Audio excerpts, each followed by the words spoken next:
Good evening, all. Welcome back to another session brought to you by the Madras Canine Club. Today we have Mrs. Patricia Nemirovsky De Alsina from Argentina, who's an all-breeds judge, an all-rounder who's qualified to judge for FCA, FCI, and AKC. She has been a breeder of miniature schnauzers, and she has a wide list of dogs and breeds that she's been associated with.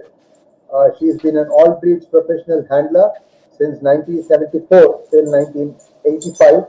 She's been winning number one dogs all breed 6 times, and she was also the proclaimed handler of the year in 1976 in Argentine magazine Worlds of Dogs. She has bred American Cocker Spaniels since 1974, Maltese since 1987 under the Winning Ways prefix. She was a former breeder of Lakeland Terrier since 1988, Bichon Frise since 1990 under the special prefix.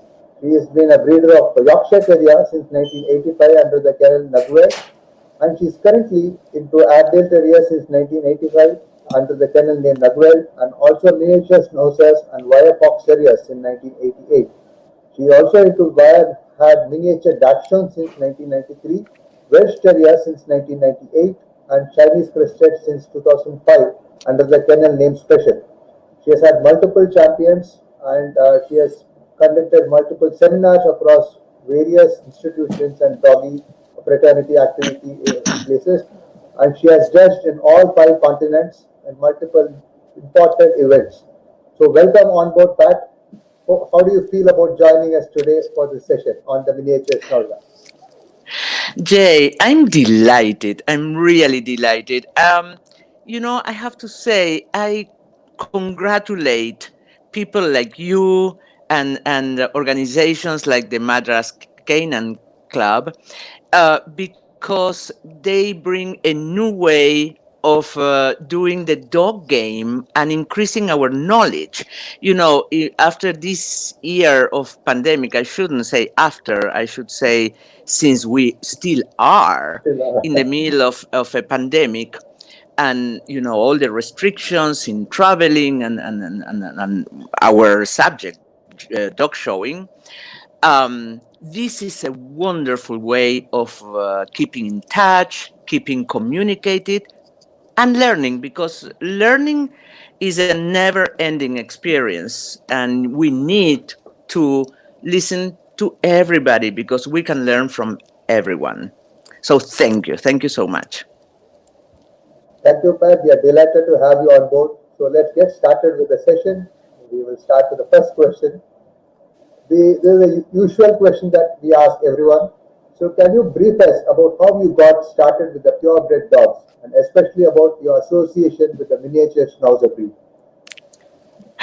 I think I'm gonna take an hour to answer this question You're welcome to because do that. I was thinking, I didn't start the way usually, yeah, people usually start, because people usually, buy a pet, a companion dog, and then they discover the dog showing, and then of course the dog is not the right quality to be shown, so it's very disappointing. Or they buy this companion dog, and the breeder has expectations about the puppy, and the breeder insists that the dog goes to show, and that's how they discover the show game.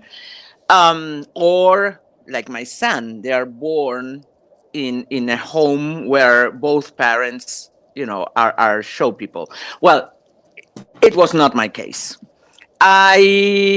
Since childhood, I was absolutely fascinated by dogs in general. I should say dogs, dogs, horses, cats,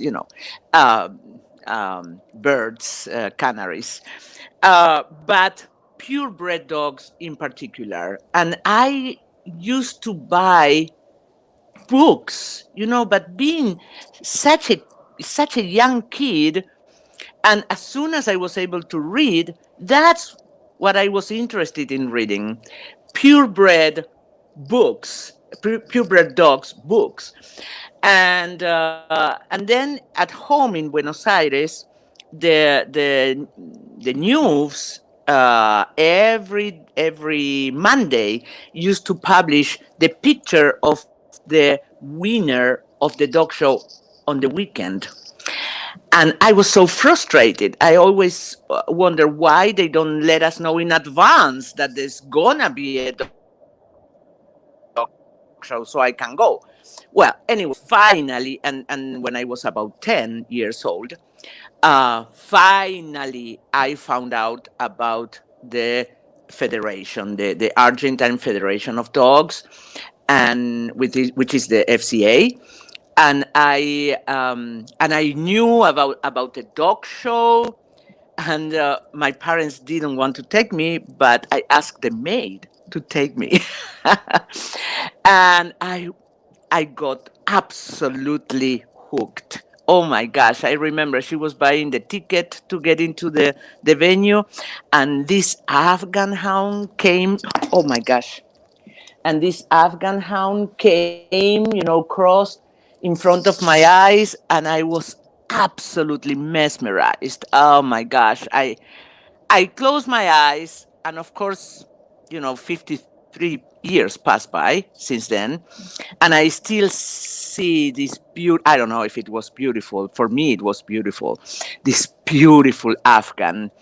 And well, since then, I started attending dog shows. I finally convinced my dad to go with me. I begged him to buy me a dog, but no way, he wouldn't. And finally, I attended handling seminars, and I started showing dogs for other people. I still didn't have my own dog. So it was a disaster because I was in high school by then. I was 15, and I used to go to school in the morning, and then right from school I would go to the houses. Everybody was in Buenos Aires, of course, to the homes of these people that show dogs, and I would train these dogs for the pleasure of doing it. Of course, I was not getting paid, but I was learning, and showing them in the weekend. So finally, my dad said, okay, I'm going to buy you a dog, but you have to promise that if I buy you a dog, you will never show other people's dogs. Okay. So that was the condition. Can you believe I promised? I said everything yes because I just wanted my dog. I wanted a boxer. Well, no, no way. We used to live in an apartment. He said no boxer.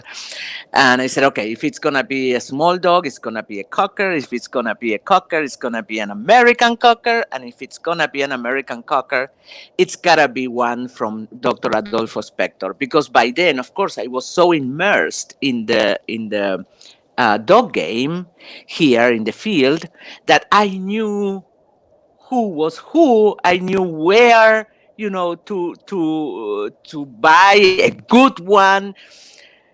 Well, it was the best gift that my dad could have given to me. I remember you know, it was expensive. It was not cheap, and I remember leaving the where we bought it, um, Dr. Spector's practice with the dog. He was 5 months old. He was beautiful. He ended up being a best in show dog. And my dad was kind of, silent. And I remember telling him, well, Dad, it's better to spend this money in a dog instead of psychology therapy, Okay. psychologic therapy. So that's how I finally started with American cockers, and I bred them for many 30 years. But not only that, I Dr. Spector became my mentor, my friend. Oh my gosh, he took me under his wing. I admired him so much. He was everything I wanted to be. He was a vet, which I started but never finished. He spoke fluent English. He was a great dog person. He was a reputable breeder, successful breeder. So Anyway, under his wing, I started to meet his circle of friends, and it seems that I had we say in Spanish, a good hand to show dogs, to handle dogs. So they started to give me all those beautiful dogs to show. And amazingly enough, I was 16 and I was a pro handler. And by 18, for the first time, I won number one all breeds in Argentina with an Afghan hound. So Wow. that was, yeah, that was you know quite important. And then five more times during my life, number one all breeds at home. But you asked me how especially how I started with miniature Schnauzer breed. Well, in 1976, I was 18, and I showed not only this Afghan, but I also, well, showed several dogs. I got number two non-sporting dog of the year. I had, I don't know, several top dogs, top female all breeds of the year. And I show a beautiful Scottish Terrier Okay. from, yeah, from Chile. And he was the number one terrier in the country. Okay. In So Argentina. Okay.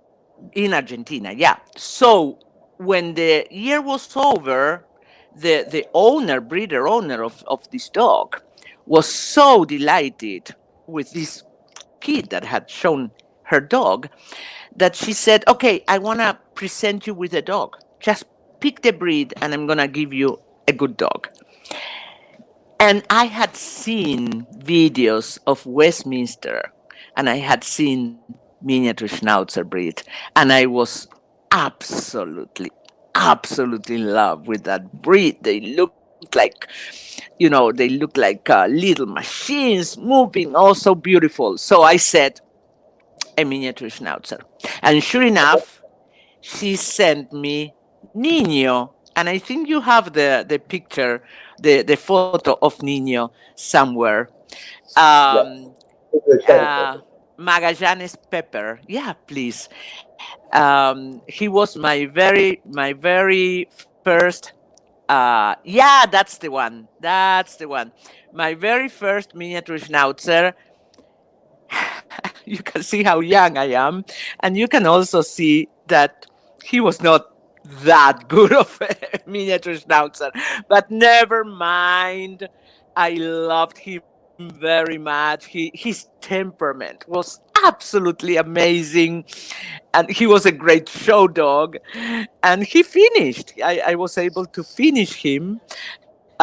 So again, I was hooked. However, this was 1977.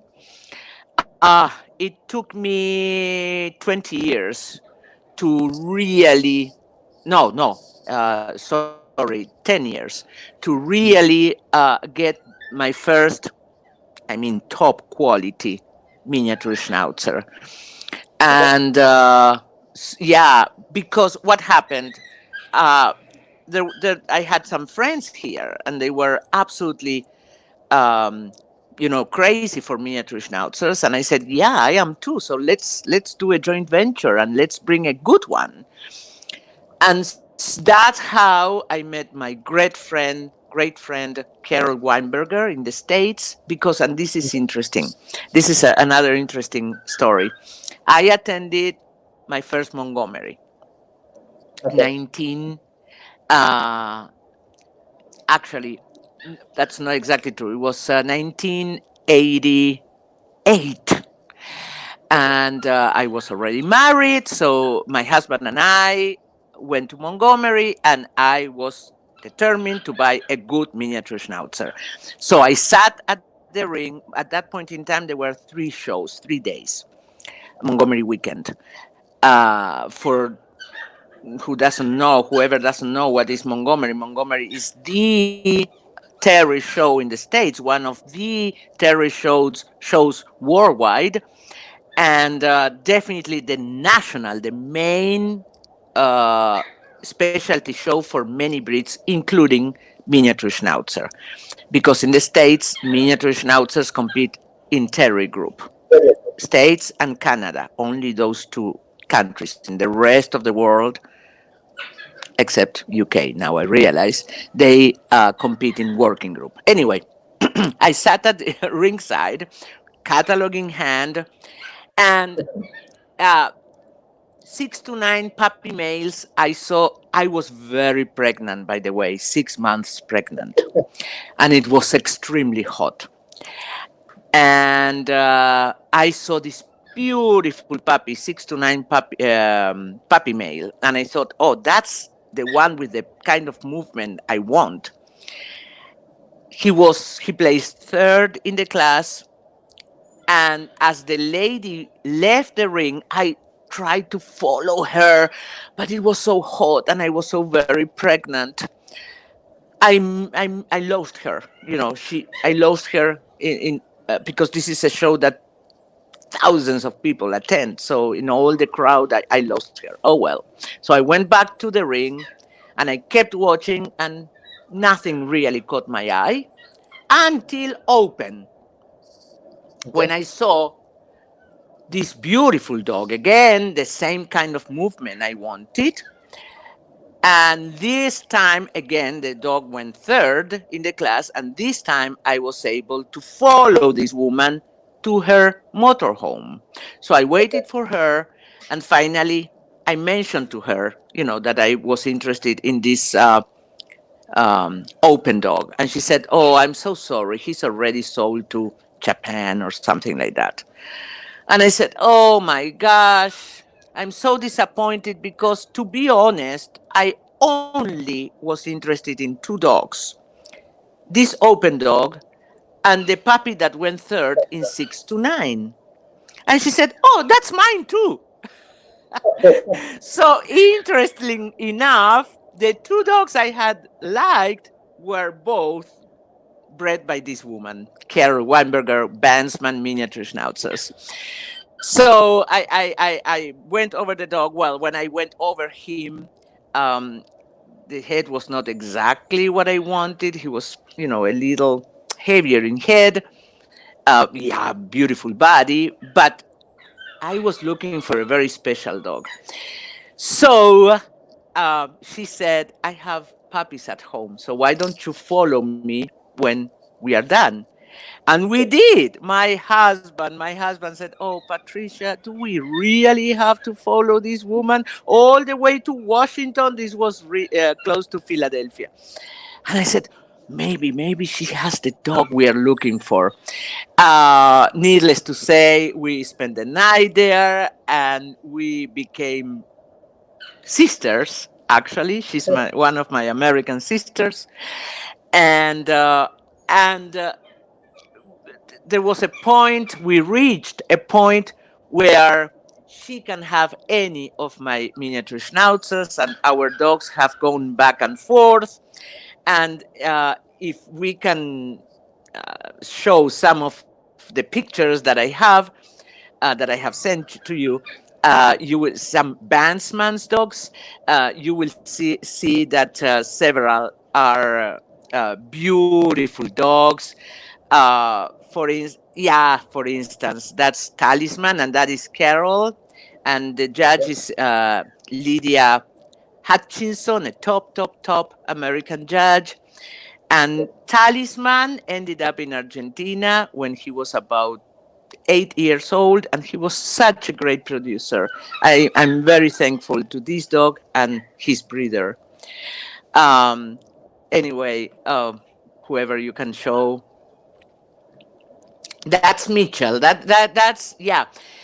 Well, at that point in time, in, as I said, 1988 October, I ended up buying this dog. He was not a Bandsman. He was a Kelvercrest. Okay. But he was recommended from California. He was recommended to me by another woman who ended up being, oh my gosh, another sister of mine in the States, Maripi Woolridge. Such a talented um, handler and breeder. And she recommended me this dog. And he was such a show dog, and he ended up being again number one all breeds in Argentina. Okay. No, he's not the perfect miniature Schnauzer. Of course, I would like some more fore chest, but he was beautiful. And this is Junior. This was bred at home here at home. Special In this strike. picture, he was extremely young. He was only like 11 months old, kind of 12 months old. Mhm. He descended directly from Mitchell, but you Okay. can see how I started producing that lovely fore chest. I'm convinced that the breed miniature Schnauzer needs to have, like the standard Schnauzer or the giant Schnauzers, need to have this beautiful, not extreme, but this beautiful, noticeable fore chest, which usually is a result of a wonderful front construction. Well laid shoulders, Well well done. laid back shoulders, long and well laid back, equally long upper arm, um, which, in my opinion, gives the great balance to the dog. When once you have that, most usually the rest of the dog comes in balance with that front. I'm not saying always, but I'm saying most usually. So that's one of my pet peeves.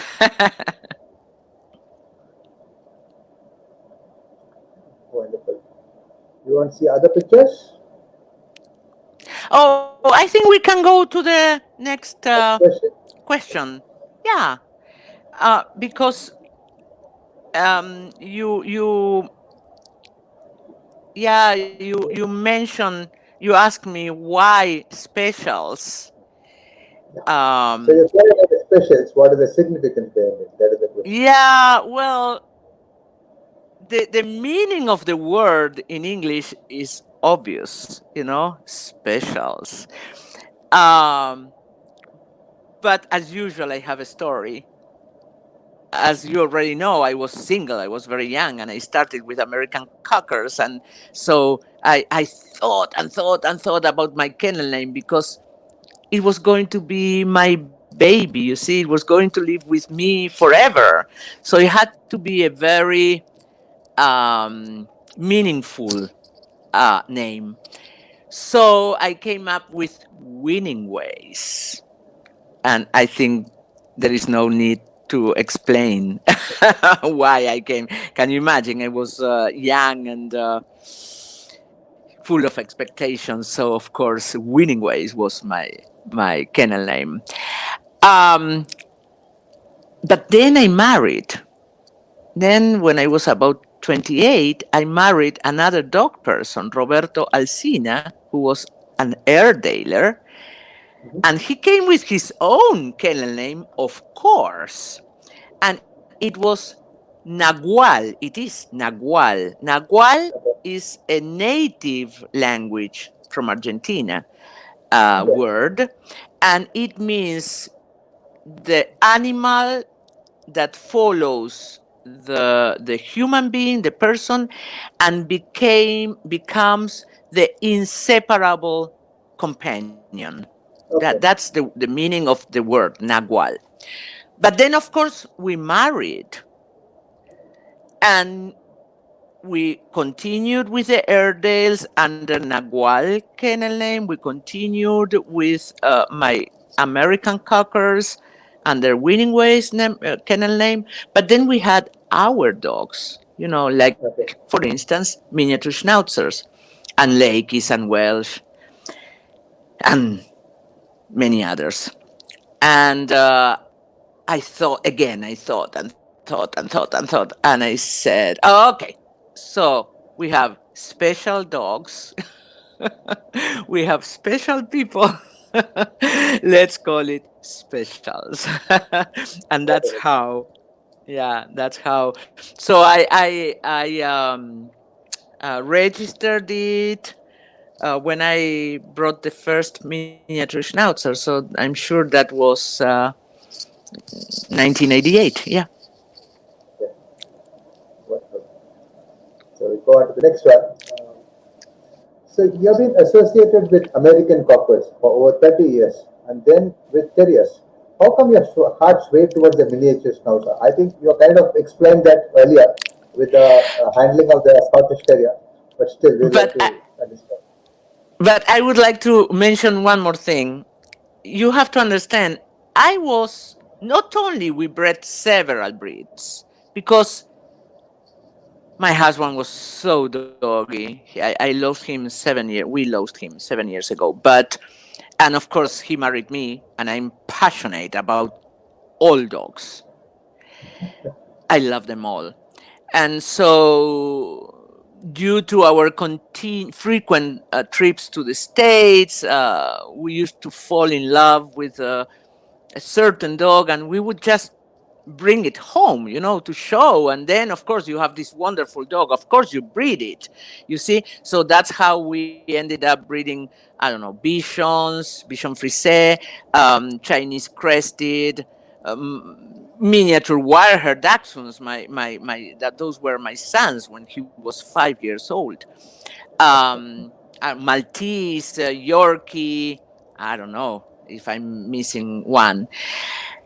And but besides that, as I told you, I was a professional handler, all breeds professional handler for 12 years. So I had the chance to show many more different breeds, sidehounds and working dogs and I don't know, scent hounds. I showed beagles, bulldogs. Oh my gosh, all those beautiful dogs. Uh, and I like to say that I am like one of those people that had, like, I don't know, 7 marriages, and after 6 failed marriages, they kind of know when the seventh one is the right. That is the right, because they have all those experiences, Experience. previous experiences. So because I showed and I had the experience of living with all these different breeds, that's why I know miniature Schnauzer is the breed for me. They have the Okay. right temperament, the right personality. I love the look, but I love the look on many more. But the temperament and the personality. And here I have to make a note, another comment.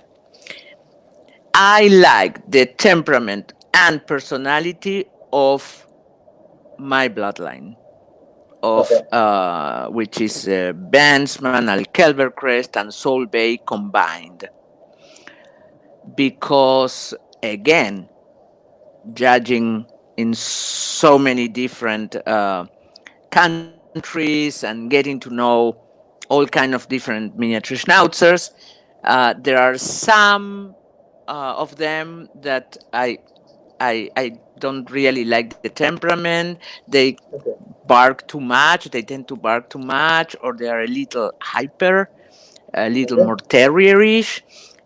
I like this stable, calm, easygoing, clever.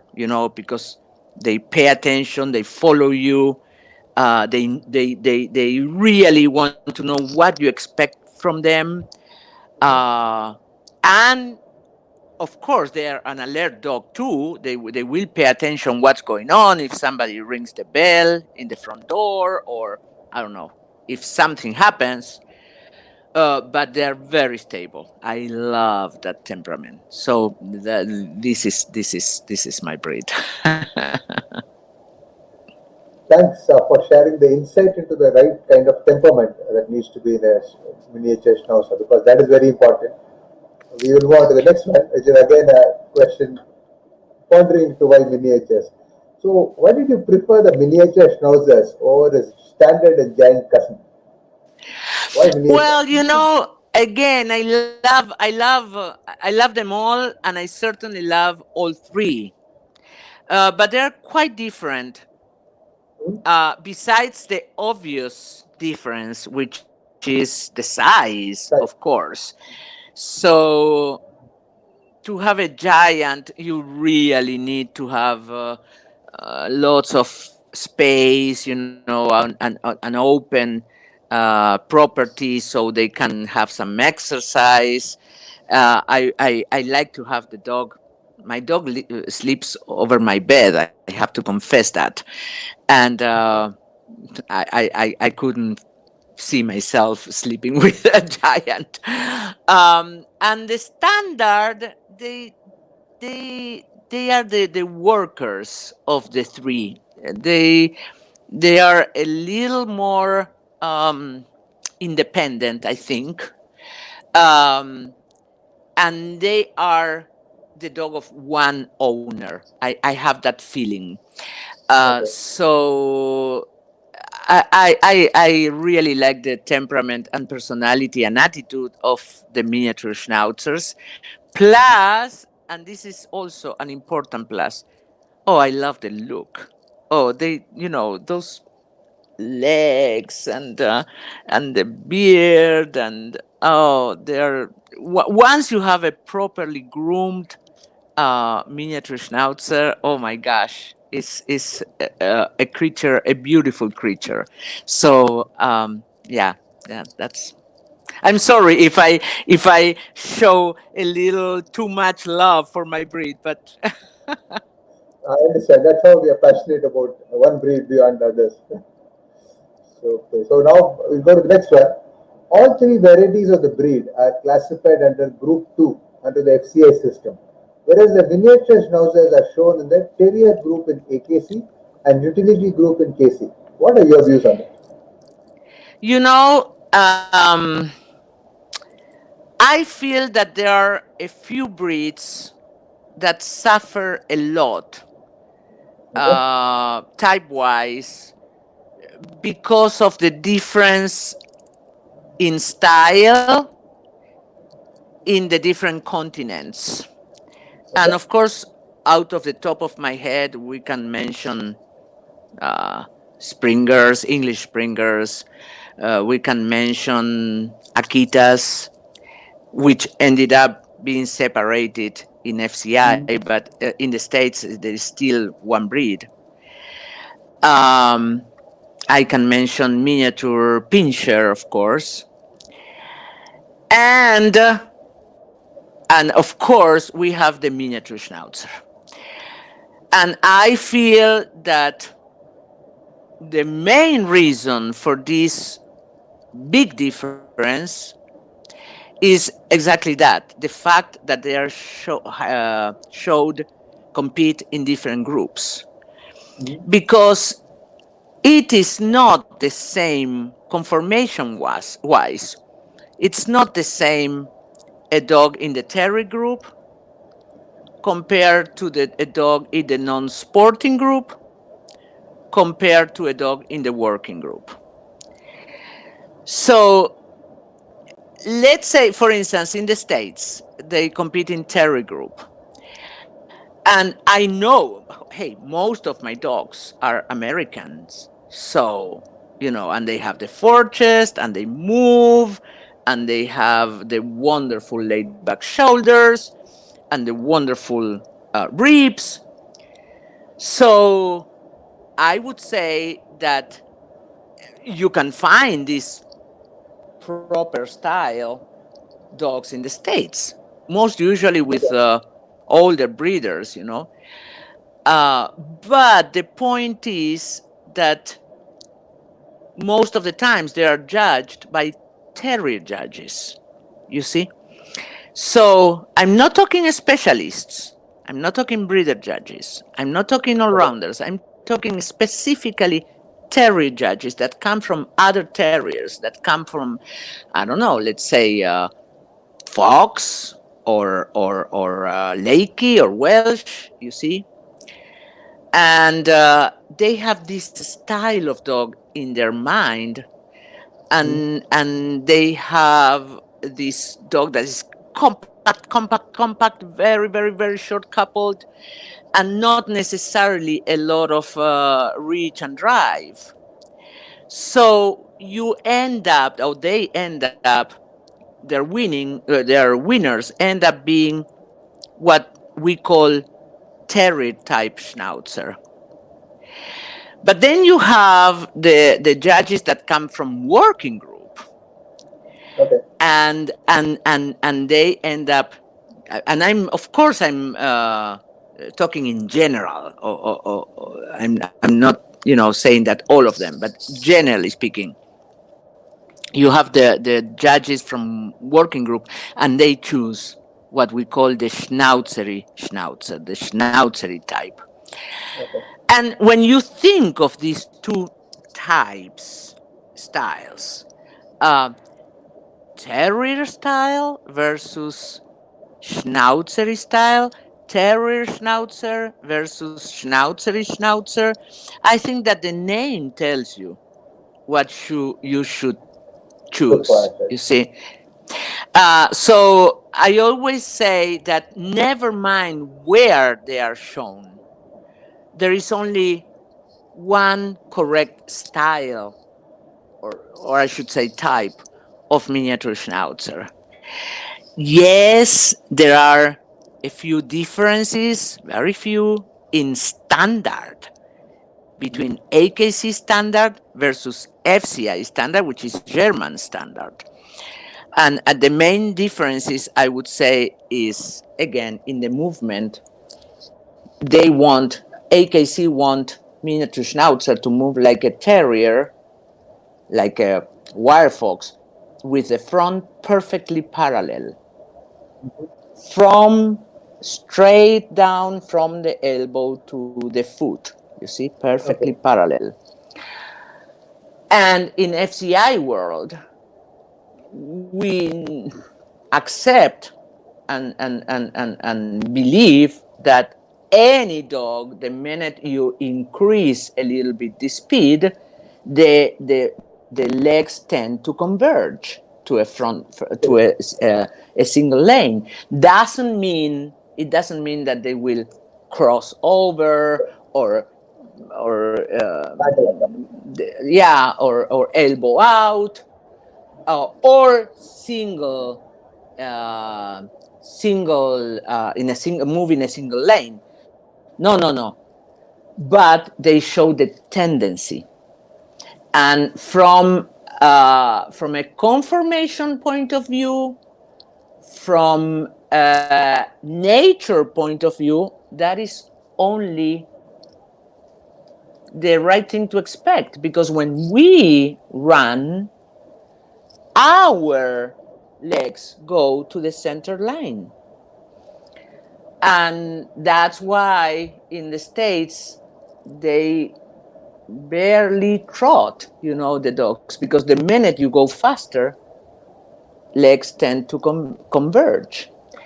I like, and FCI, we like the dogs to move a bit faster, and naturally, again, those all four legs will tend to converge. And then another big difference is that AKC wants the croup kind of flattish, because they want the tail right off the back. There it is. Okay. And we want slide, and I highlight and underline What's like? slide, falling, but slide, just to give the right angle to the croup. We don't want 12 o'clock tails. We want, maybe one or two. We definitely do not want the terrier croup. So I would say those would be the main differences. Besides that, standard wise, Then, of course, you have the personal preferences. Some people go for more stylish dogs. Some people go for a little heavier dogs.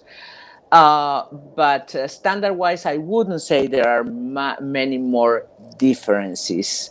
The AKC doesn't mention the four-chest, and the FCI says that we want a noticeable prosternum. Um, so that's why all our dogs should have it. And finally, I didn't mention UK, but in UK, they compete in non-sporting together with, for instance, Shiba and Chow Chow and poodles. So of course it will end up uh, not changing, but affecting the conformation of the dogs being shown there.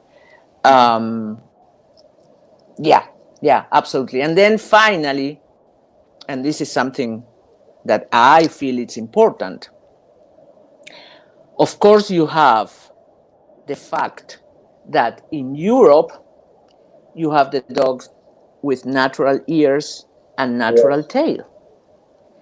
While in the States, if you bring a dog with natural ears are okay, but if you bring a dog with natural tail, end of the line. It's very difficult with a dog with natural tail to win anything.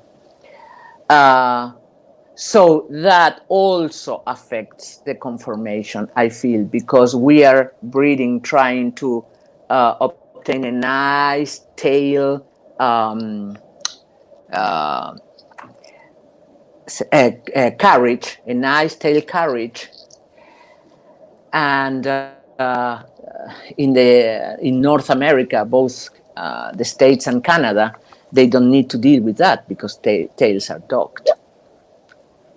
Okay.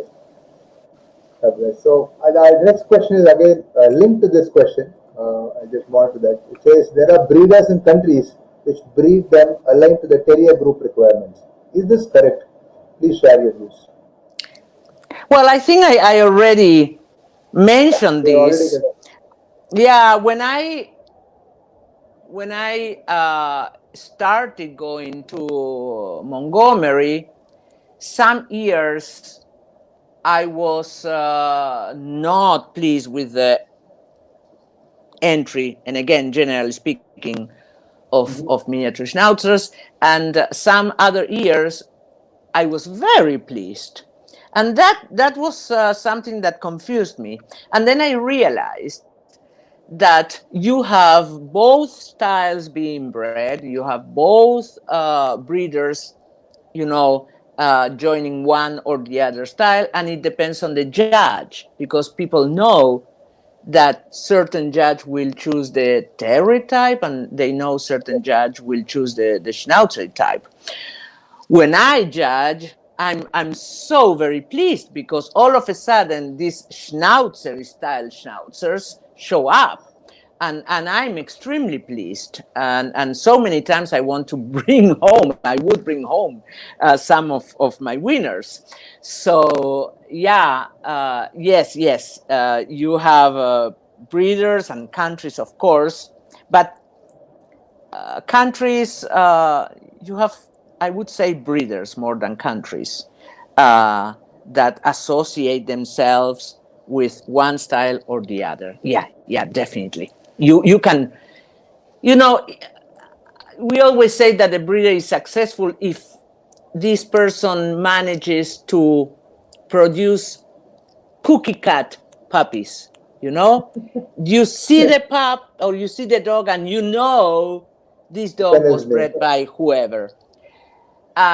So there are successful breeders that breed. They like one style or the other, and there are judges that reward one style or the other.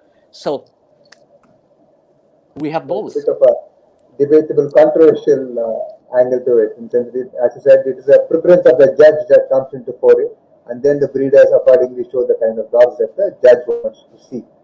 Okay, makes sense. So we go to the next one. Okay. So what are the unique characteristics about the physical conformation of the miniature schnauzer? How are they different from most other Group 2 representatives?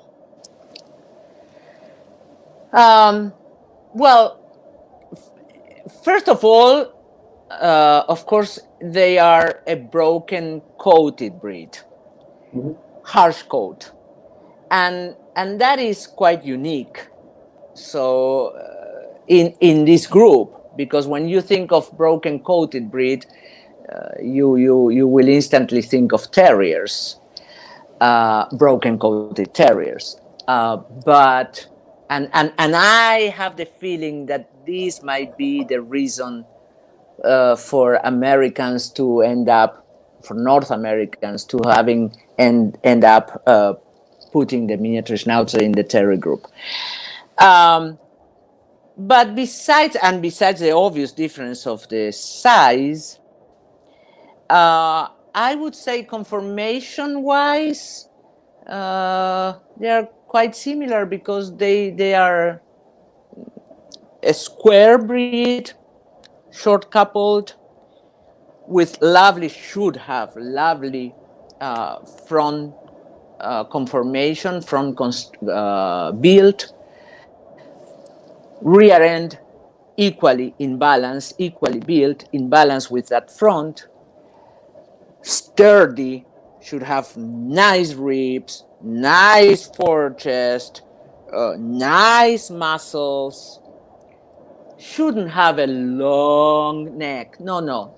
Long enough to be in balance with that body. If the neck is well set Mhm. between nicely placed shoulders, that Okay. neck will look okay.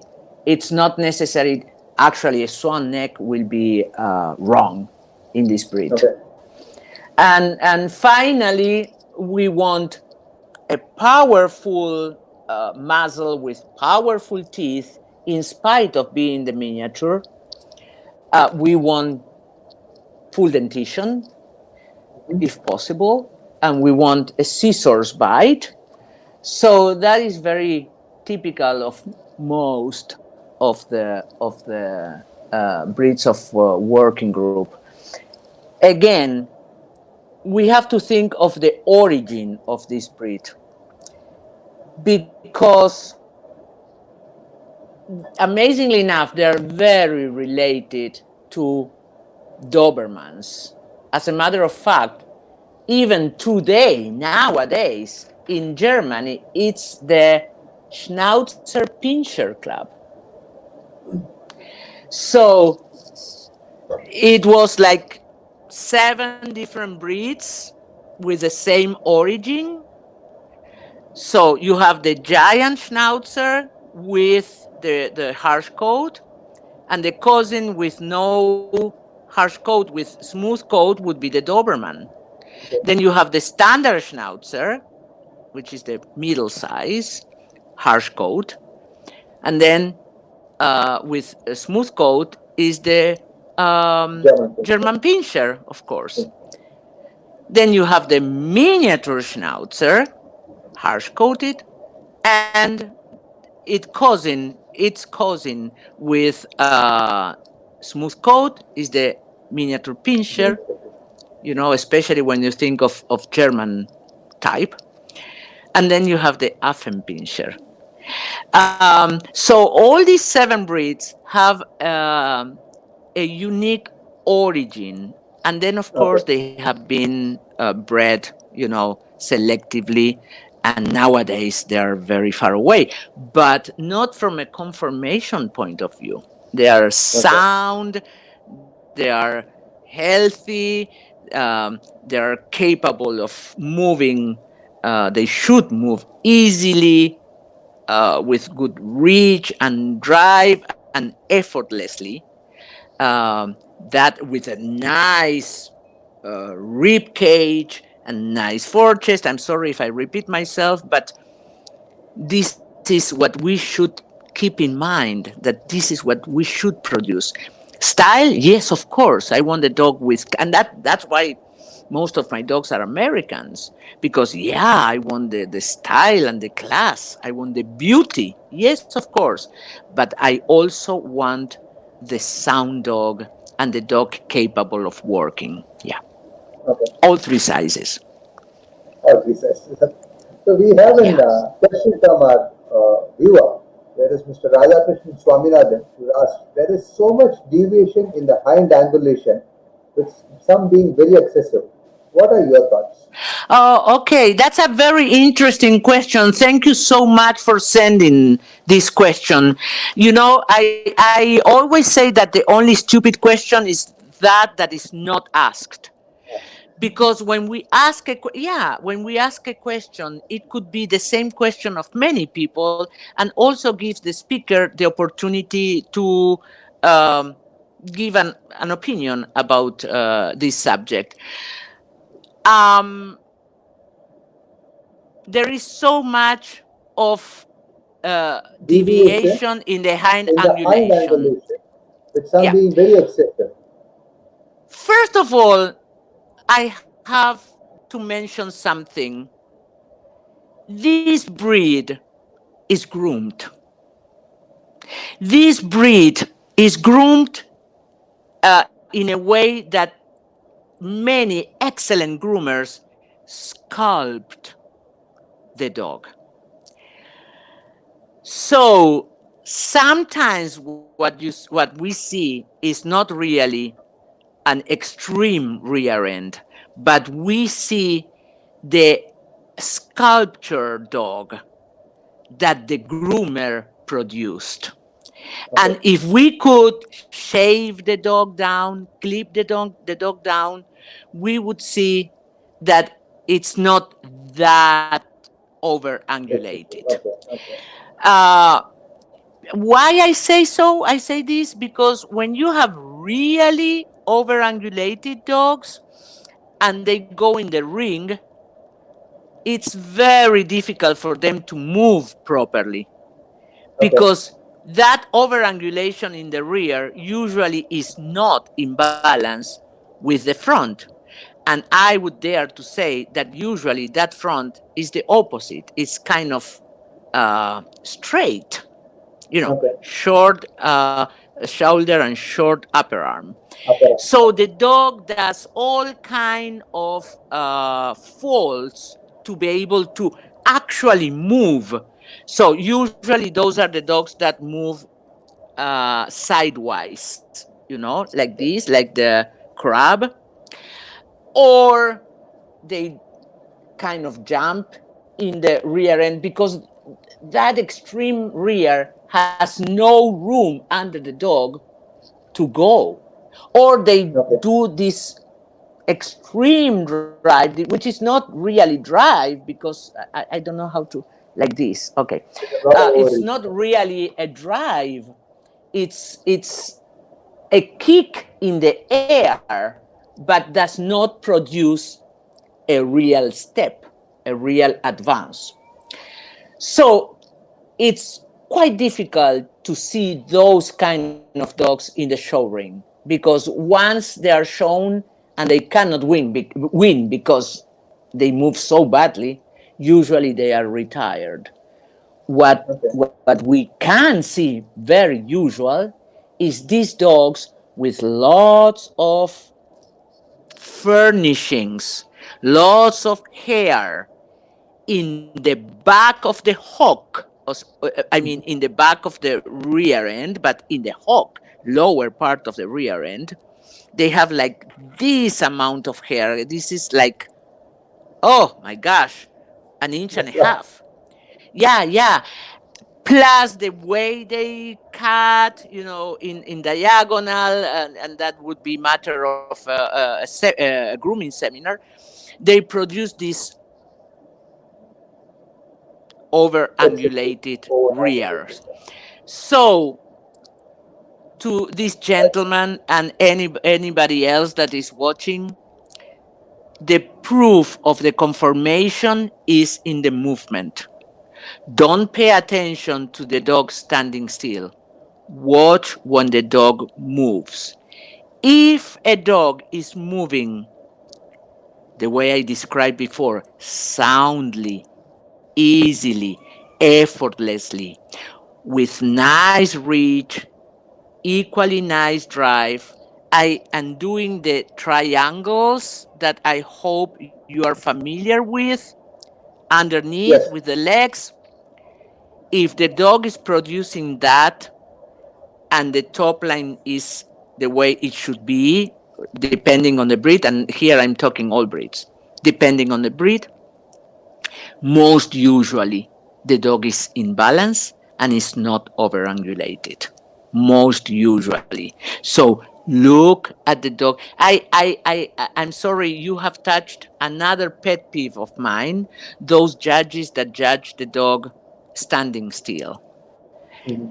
And those judges that maybe don't know enough about grooming and they trust their eyes with the groomed dog when as a matter of fact they should look at the dog in movement and check what there is underneath the grooming, Basically, what is the inspect the real dog. dog. Yeah, and this it sends me to another thing that I would like to mention, and it's my experience as a judge. Sometimes you see these beautiful, attractive, eye-catching dogs Mhm. in hands of top professionals, and when you see them move you go like, oh my gosh, this is all made with grooming. The dog underneath is not good. And the opposite, sometimes you see just uh, an owner, a beginner, who's showing the dog, and maybe the grooming is still kind of lousy, and the grooming has produced faults maybe in the top line that the dog doesn't have. But you realize when the dog moves and when you actually go over the dog, you realize it's a good dog. So don't trust your eyes in this case. Trust your hands. Go over the dog and watch him moving. Okay. Perfect. I think that answers Krish's question. He has got another one. He asks, Okay. how important a role does grooming, plucking, play in deciding the outcome? He's talking about the grooming of the schnauzer. How important a Okay. role does the grooming play in deciding the outcome of how the dog looks? Okay. As I said, one of the type characteristics of a miniature schnauzer, of a schnauzer in general, is the broken coated hair, the broken Yeah. coat, the harsh hair. In my opinion, if you don't pluck, if you don't strip the dog, the hair properly, that hair gets dead. We call Okay. it blown. And once the hair is dead, it's not tight, it has no texture, it has no color, Okay. depending on, for instance, a black one, that hair will get washed, the color. Okay. Okay. And of course no texture, not the jacket will not be tight, no texture, no color. And that is mandatory. We need that dog to be shown with a nice tight jacket with correct texture. I would go even further. In the case of salt and pepper, we have another unique thing, that is the banded hair.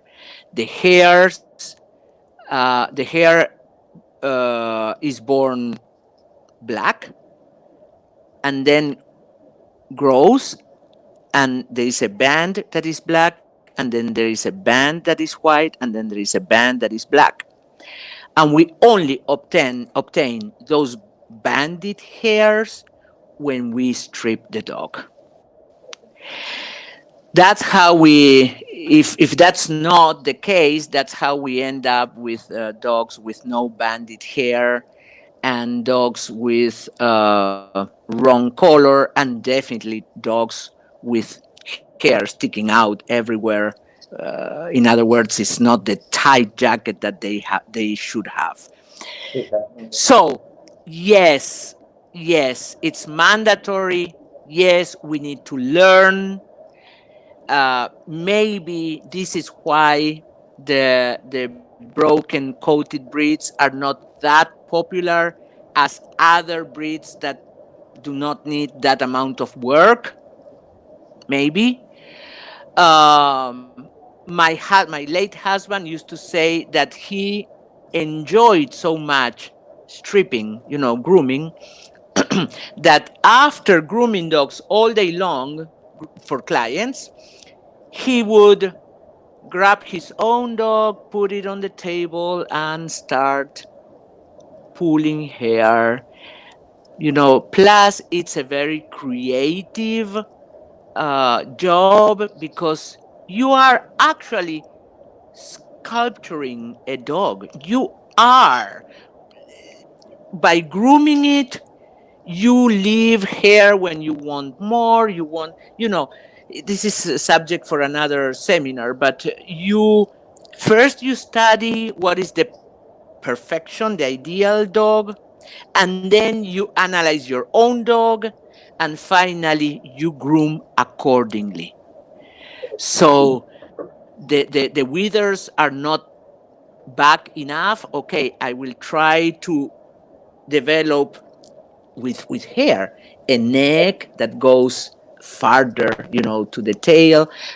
Like we said before, the rear end doesn't have enough angle. I will leave some more hair. Okay. Grooming is a very creative activity, and for those like me who love it, it's a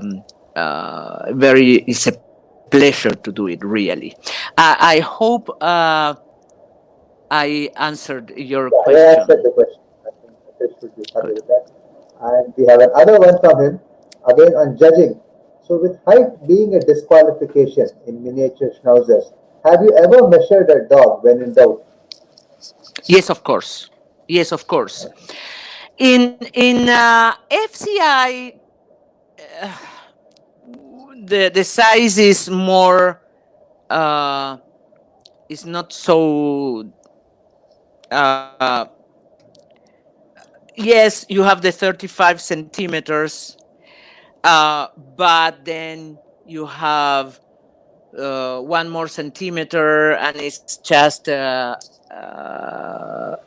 minor fold, and then you have one more centimeter, and it's a bigger fold. And only when they are over 2 centimeters in the maximum, of course, taller, then only then you disqualify. And to be honest, I haven't seen many of such dogs in FCI world that are over 2 centimeters, the limit. But in the States, you have 14 inches, and that is it. They cannot be over 14 inches. So in that case, yes, yes, yes. And you have to check the size if you have a doubt. And I also check the size in a puppy beach that I thought was not the minimum, the 12 inches tall. And she Yes, sir. was barely there. And I consider, okay, she's 6 months old. I will let her in. But I feel that it's equally wrong, dogs that are too big or dogs that are too small, because Actually, if I should choose one, I know both are a disqualification. But if I should choose one, I would choose the bigger one. And I'll explain Okay. why. Because the small one is not just the size. Usually they don't have the bone. Usually they don't have the muscles. It's a tiny. Usually they look like toyish, and I don't want that. A dog that is oversized, I might use it for breeding. Might use it. If it's, let's say, a male, I might use it with a right beach.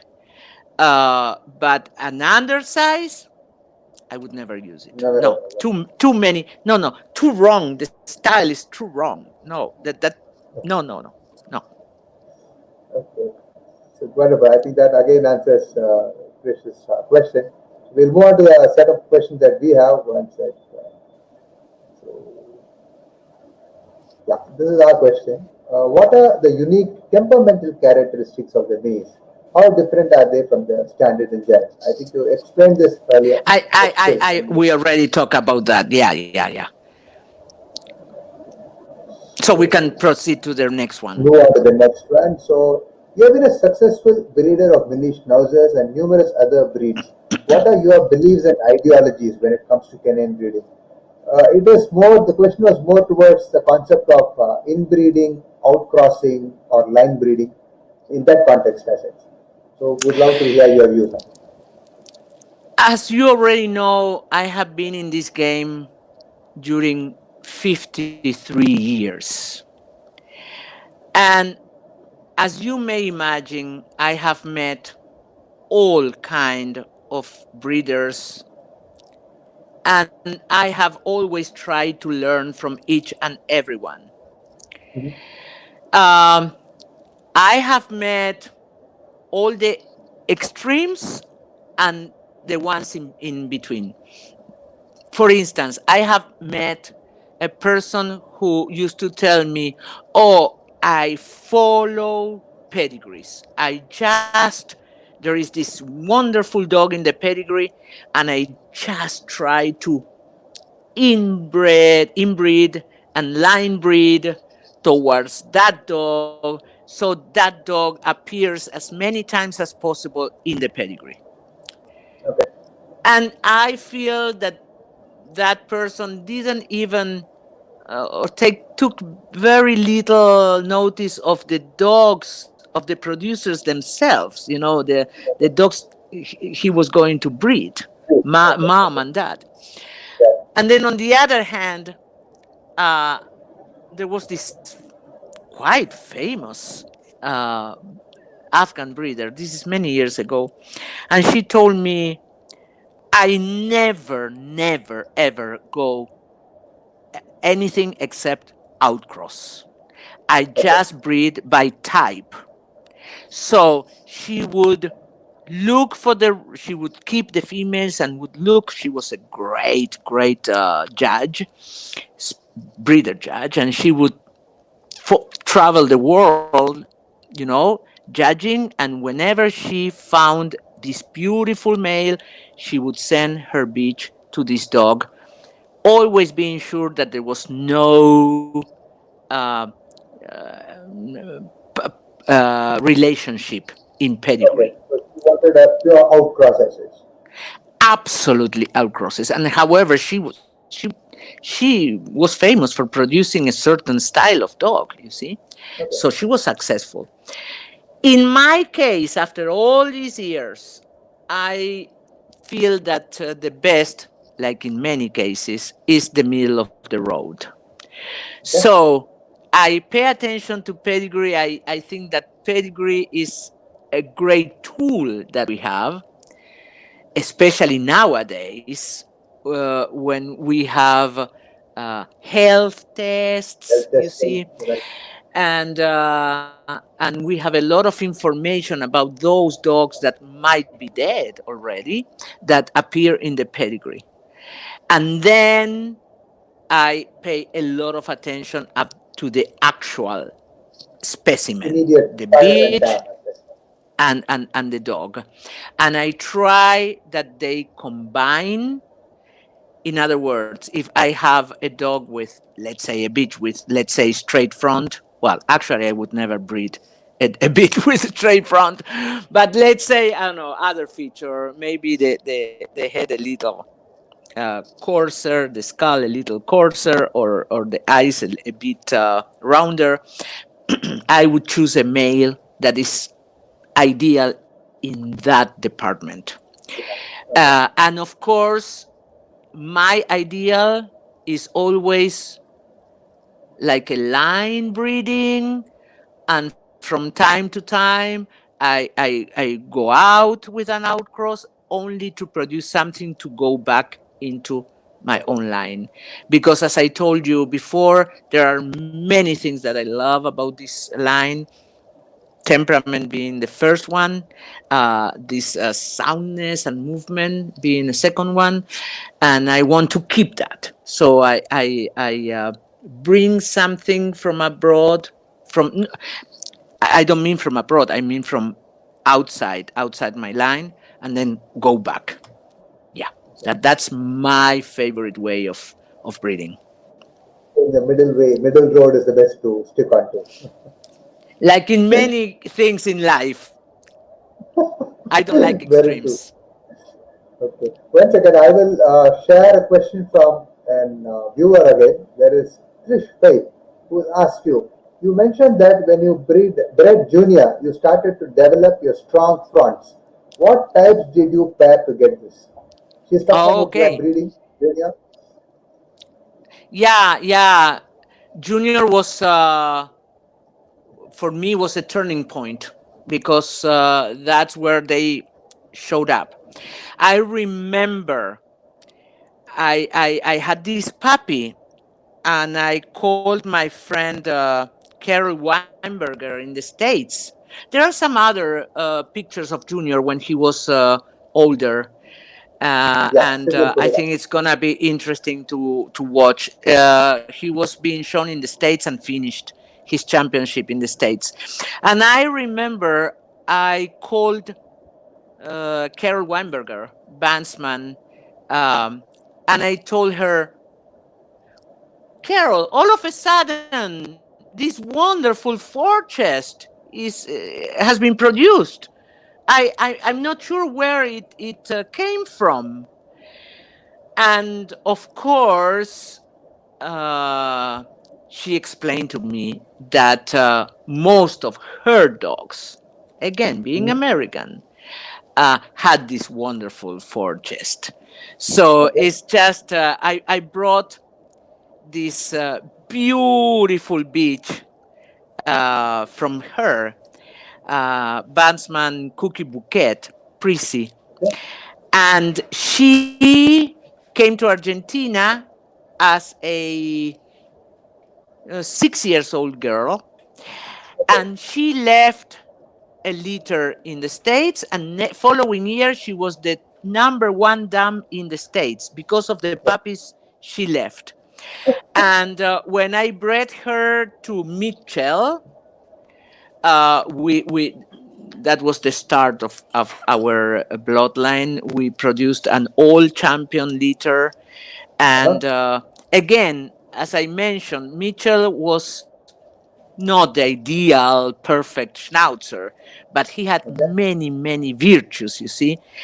Okay. And Prissy kind of compensated him. Prissy offered what he didn't have, but most important, somehow here in Argentina, we had finally combined two main American bloodlines that had not been combined in the States, because Okay. there was Soul Bay in the West, and it Okay. was Bandsman in the East, and Okay. somehow those bloodlines had not been combined. And In the well, I US. was fortunate. Okay. Yeah, I was fortunate to combine them here in Argentina. So that was the actually the start of many beautiful dogs that, as I told you before, they kept going back and forth uh, with the States because I have many dogs that finished the championships in the States. Yeah. Okay. And in Europe too. So I'm very, very pleased. Fine. I I think, think excuse me, I think that when you produce a beautiful dog, the right type, not extreme in any way, balanced, that dog can win anywhere. Of course, don't take the tail into account because if we have the tail, then it's a different story, you know. But put aside the tail fact and the dog itself. I'm convinced a good one could win anywhere. makes sense. Makes a lot of sense. As you rightly said, when the dog is typey and of oozing of quality, it wins anywhere, irrespective of in which geography we show the dog. Makes a lot of sense. And there is another thing you have. We were talking about grooming before. You have to understand that grooming is very different and handling style is very different in different Okay. part of the world. So there is this amazing story of dogs being born in North America, finishing their championships in North America with American grooming, and then going to Europe and winning over there too with European grooming and handling style. And the opposite, we have the famous case of the standard schnauzer, Italian standard schnauzer, Parsifal, who went to Westminster and won Best in Show, European dog, Okay. with American grooming and American style handling. You see? So a good dog is a Again, good dog. Is a good good dog dog is a is a good dog. good dog. Yeah. It will win Let me anywhere. let me. I'm sorry. I need to. I don't know how we are about time wise, but I Very good. want to tell you one more story, which is a true story, and I think it's very enlightening. We had this beautiful Great Dane. Yeah, we had a Great Dane too, but we didn't breed. We had 1 liter, and that was Okay. it. Beautiful American. Beautiful dog. Happened to be American, but beautiful dog. And Kari Järvinen from Finland was Yeah. judging the World Show in Argentina. The dog was entered, and there were 4 consecutive shows, 4 consecutive days, and one day he was doing the group. We didn't win the breed that day, and the next day he was doing the breed. When he did the group, he put a phone Great Dane for best in group. And at that point in time, the number 2 came, the reserve best of breed came in the ring for the group. And he gave reserve best in group to the beach, phone Great Dane beach. And we had a phone male Great Dane. So next day he was doing the breed, and we thought, "Oh my gosh, what are we gonna do?" He obviously loved those 2 Great Danes, and this is so American.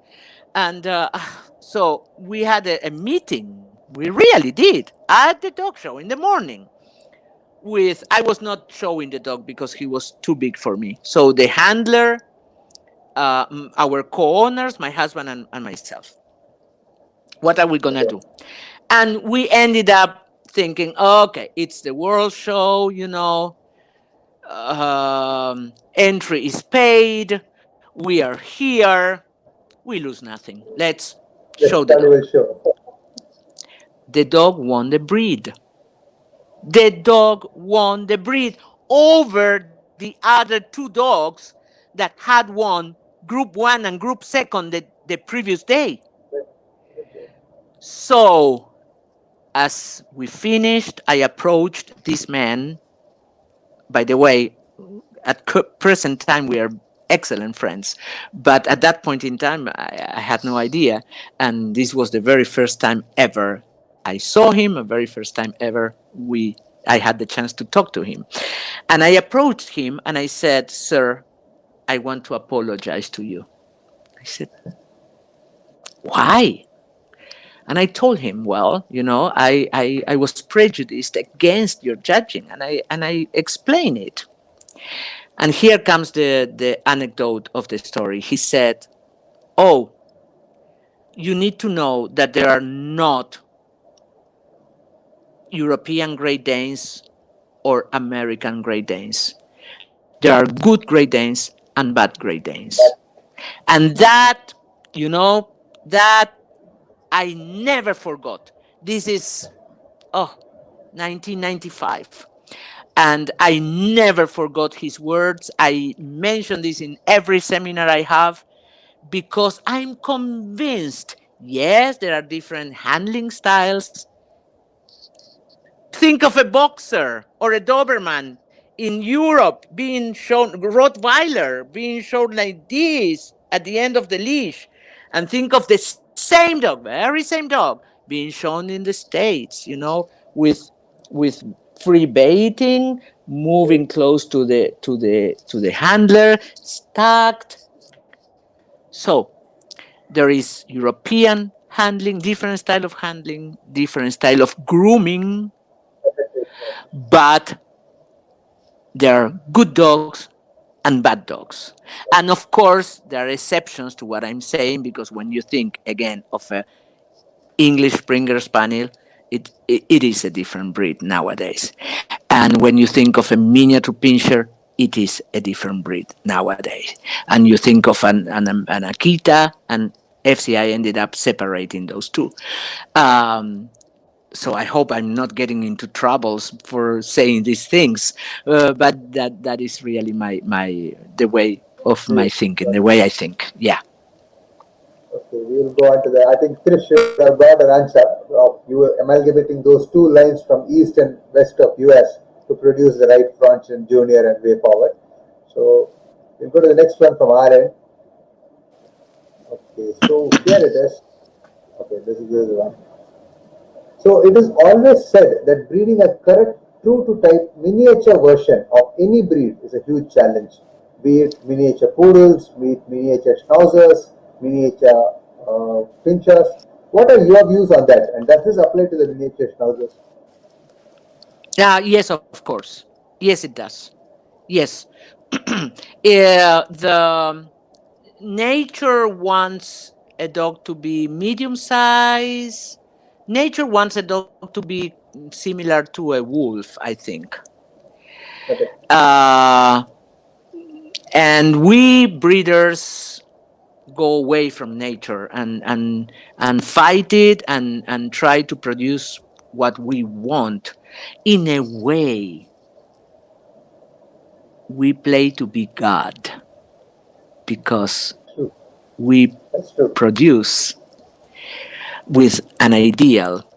Um, it is absolutely true for any breed. If I see this is a not possible because there are never two dogs of equal quality. Okay, But let's say, hypothetically, that you have two dogs of the same quality, and one is a standard Schnauzer and the other one is a miniature. I would give it to the miniature because I think that it's more difficult to produce an outstanding miniature Schnauzer than a standard one. done. Again, nature wants dogs to be medium size. Sorry, balanced, no exaggerations at all, of course, longer muzzles, but everything medium, and we fight that. Yeah, that's You true. want to squeeze it, you want to fight it. That's the same with all your brachycephalic breeds with the upturn and the muscle that we are fighting against the nature. People say that I have a tendency to reward a good bulldog, a good boxer, and it is true. It is true because when I see a good one, I know how difficult it is to produce a good one in those breeds. So, yes, yes, of course. Again, hypothetically, and it's almost not possible, but let's say you end up with two dogs and those are, they are, oh, I will take into account how difficult it is to produce this particular breed. Yeah, yeah. Perfect. Thanks for answering that. We'll go on to the next one. So, are miniature schnauzers good with the breeding department? Do they whelp naturally and do they care for their puppies on their own? Yeah, yeah, I would say yes, generally speaking. And then, of course, you have the bloodlines. Nowadays, it is known that you have lines that tend to need C-section. Usually, the mother was whelped with C-section, and she Okay. then, Okay. in turn, needs C-section. So, as a breeder, we should try to get away, if possible, from those problems and stay, if possible, again, with free whelpers, dogs that are healthy and easy to do everything natural in a natural way. I'm generally speaking, of course, because it happened to me to have that beautiful beach, and she was a singleton puppy, but she was so beautiful, and I thought I have to breed her because she's so beautiful. So yeah, yeah, of course there are exceptions, but generally speaking, um, again, nowadays it is known that all those problems are related to bloodline. So Well, if we can get away from that, it's better. great. I think that's a fitting answer to the question. So, we'll go on to the next one. So, with your years of experience, how and when do you go about assessing a suitable show prospect from a litter? And I think you have a litter in hand now. I So you have, can share yeah. the public. Um, if we talk about miniature schnauzers, usually at 8 weeks, Okay? oh, you see the adult in a miniature package. Okay. After that, they change a lot. They grow by stages, so sometimes you see them up in the rear. Sometimes they're a little low in the front. Sometimes they lose the parallel planes. We want parallel planes in the head. Um, Sometimes the shoulders are not well placed, but if they had it at 2 months old, usually you get it. Usually you get it. I'm talking about miniature schnauzer because other breeds are might be different. Okay, Okay. so they grow differently. So in this case, 2 months. So these puppies that I have, yeah, we evaluated them at 2 months old, and we decided to keep them all. There are three. They are beautiful. We are definitely keeping two, but the third one is definitely show quality. So we'll see. Wonderful. So good. So the 8 week benchmark is the right one for the miniature schnauzer. I think so. Yeah. And when you At think a least, miniature, I'm sorry. And then, because the thing is, at 8 weeks old, you don't choose the keeper. yeah. You choose the ones you part with. You Okay. know which ones are no keepers. Okay. And then you keep the might be.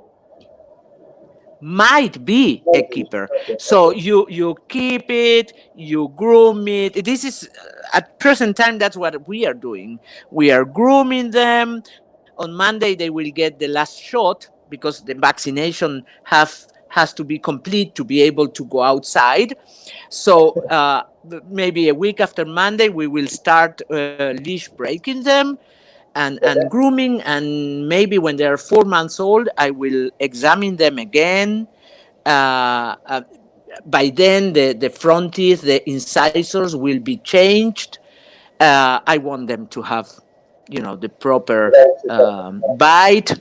They should be, but so then we are getting closer to define the keepers, and we can say, yeah, this is a keeper maybe after 6 months old. Yeah, yeah. Okay. Only after 6 months you take the final decision of who is the keeper. Okay. So, as an add-on to this question, when do you think a miniature schnauzer is fully mature? Some dogs take mature after 12 months, some dogs take 2 years, some breeds and take. So, when do you think a Yeah. miniature schnauzer is fully mature? Again, you will say this woman is a broken record, because I keep saying it depends on the bloodline, but it's the truth. You have bloodlines that are very precocious, and you have 6 months old puppies, 8 months old puppies, and they are ready.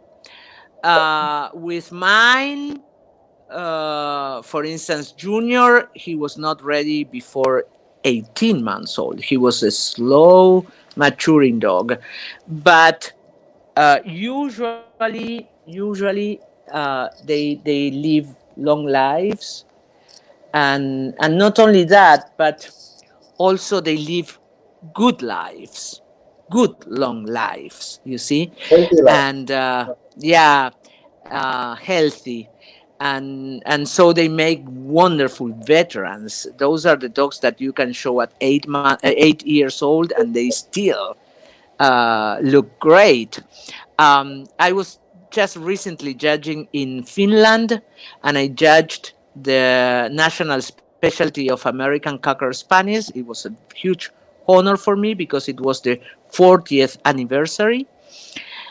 And they showed a dog that was, I don't want to exaggerate, I want to say 12 years old. I'm not sure, but if he was not 12, he was 10.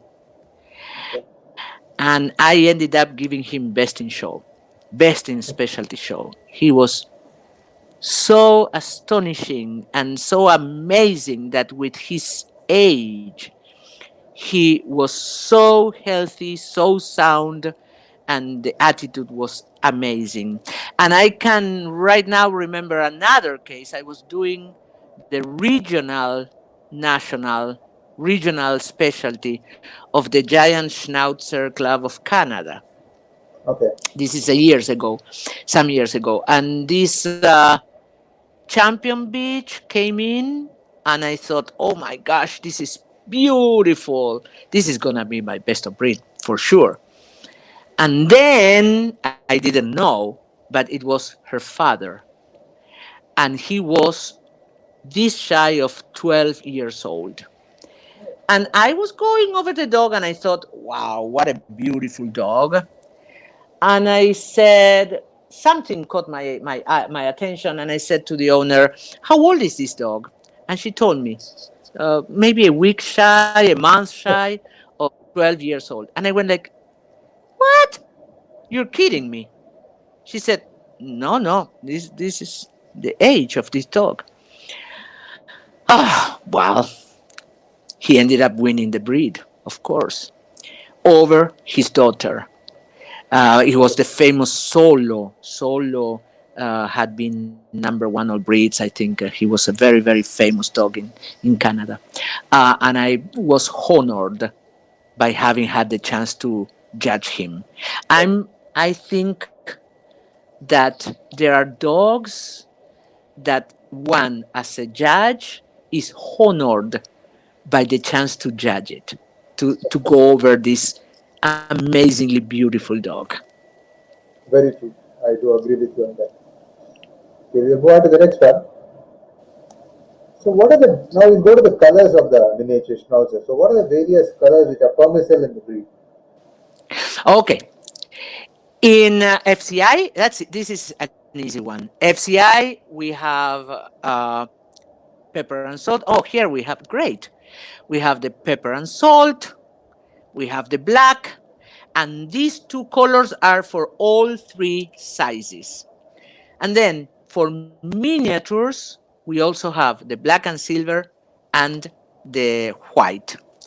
I understand that the black and silver giant is very close to be recognized, and I Okay. celebrate that. Why not? That's great news. Unfortunately, in the states, the white is not recognized, so they cannot compete. They can be registered, but they Okay. cannot compete. And actually, um, I have seen some beautiful whites in the States because they do breed them Okay. and they export them. But as of today, they cannot be shown. Okay. So we move on to the next question, which is again on the whites. So is white a rare breed in the rare color in the breed, and is albinism a problem which is faced with the white colored dogs, or any health Uh, related f- issue? Excuse me? Is albinism or any specific health related issues associated with Okay. white color in nature schnauzer? Okay. Um, I don't breed whites myself, so I don't have that much experience with the color. However, I can tell you something. I don't think that nowadays white is a rare color anymore. There Okay. was a time when really the quality in whites was much lower, Okay. and it was obviously the new color. Okay. But nowadays, breeders have done, in my opinion, always in my opinion, I think that breeders have done a wonderful job. Not me again. And they are producing some outstanding whites, and they win. They win. There are beautiful miniature schnauzers that happen to be white.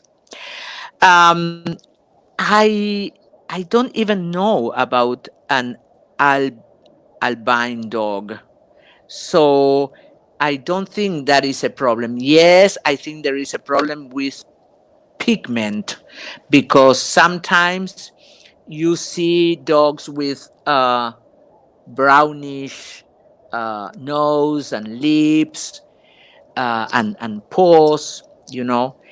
Um, and also, sometimes you don't see the correct coat texture in the whites.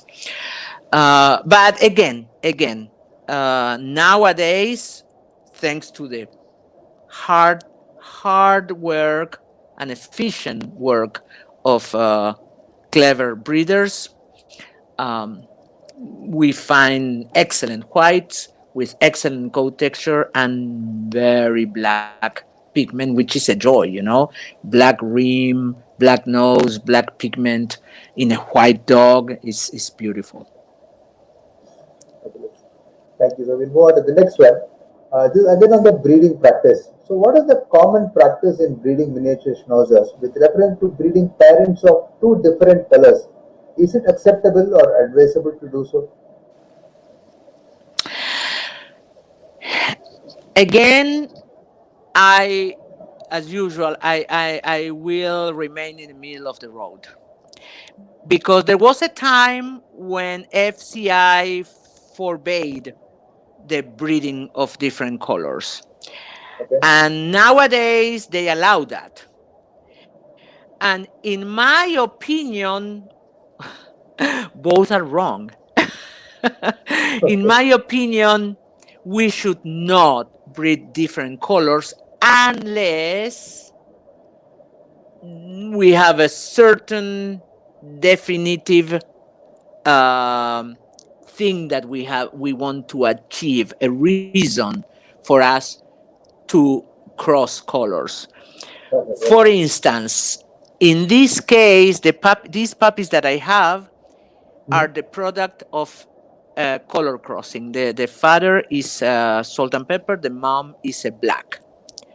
Okay. But they were so perfect one to the other. So the combination in paper, of course, in paper, was so the right one that I had to try once. And Okay. in Argentina, if you want to cross colors, you have to ask for permission, authorization, and present your breeding program.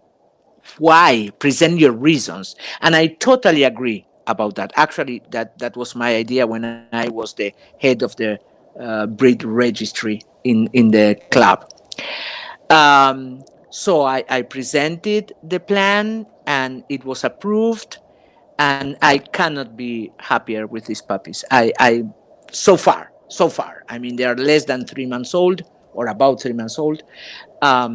So far, and here are my fingers crossed. Trust. Oops, here. So far, the puppies are looking very promising. So we'll see. Wonderful. So wishing you all luck with that. And just to check, is your phone charged on back? Is your phone charged good? Excuse me? The phone's charged good. You wanted to check on the phone's battery. Oh, it's 33, so we are still fine. Okay. Okay. So we go on to the next question. Are miniature schnauzers hypoallergenic? If yes, what does it mean to the layman who is new to the dog and to the breed? Okay. When a breed is hypoallergenic, means that in theory it will not be a problem for allergic people. There are people that are allergic to the hair of the dog. And there are breeds that are hypoallergenic. I have the feeling that all the broken coated breeds are hypoallergenic because these are breeds that do not shed like the usual breeds do. Usual breeds shed um, in according to season. They shed in summertime, for instance, Okay. and the broken coated breeds they do shed, but not in a seasonal way, and that's why that's actually again this is subject for another seminar, but that's why we end up pulling that hair because that hair is kind of dead because of the shedding. So in theory, yes, they are hypoallergenic. Okay. We go on to the next one. Can you tell us about the coat type of the breed? Is it hard to maintain a miniature schnauzer in show coat?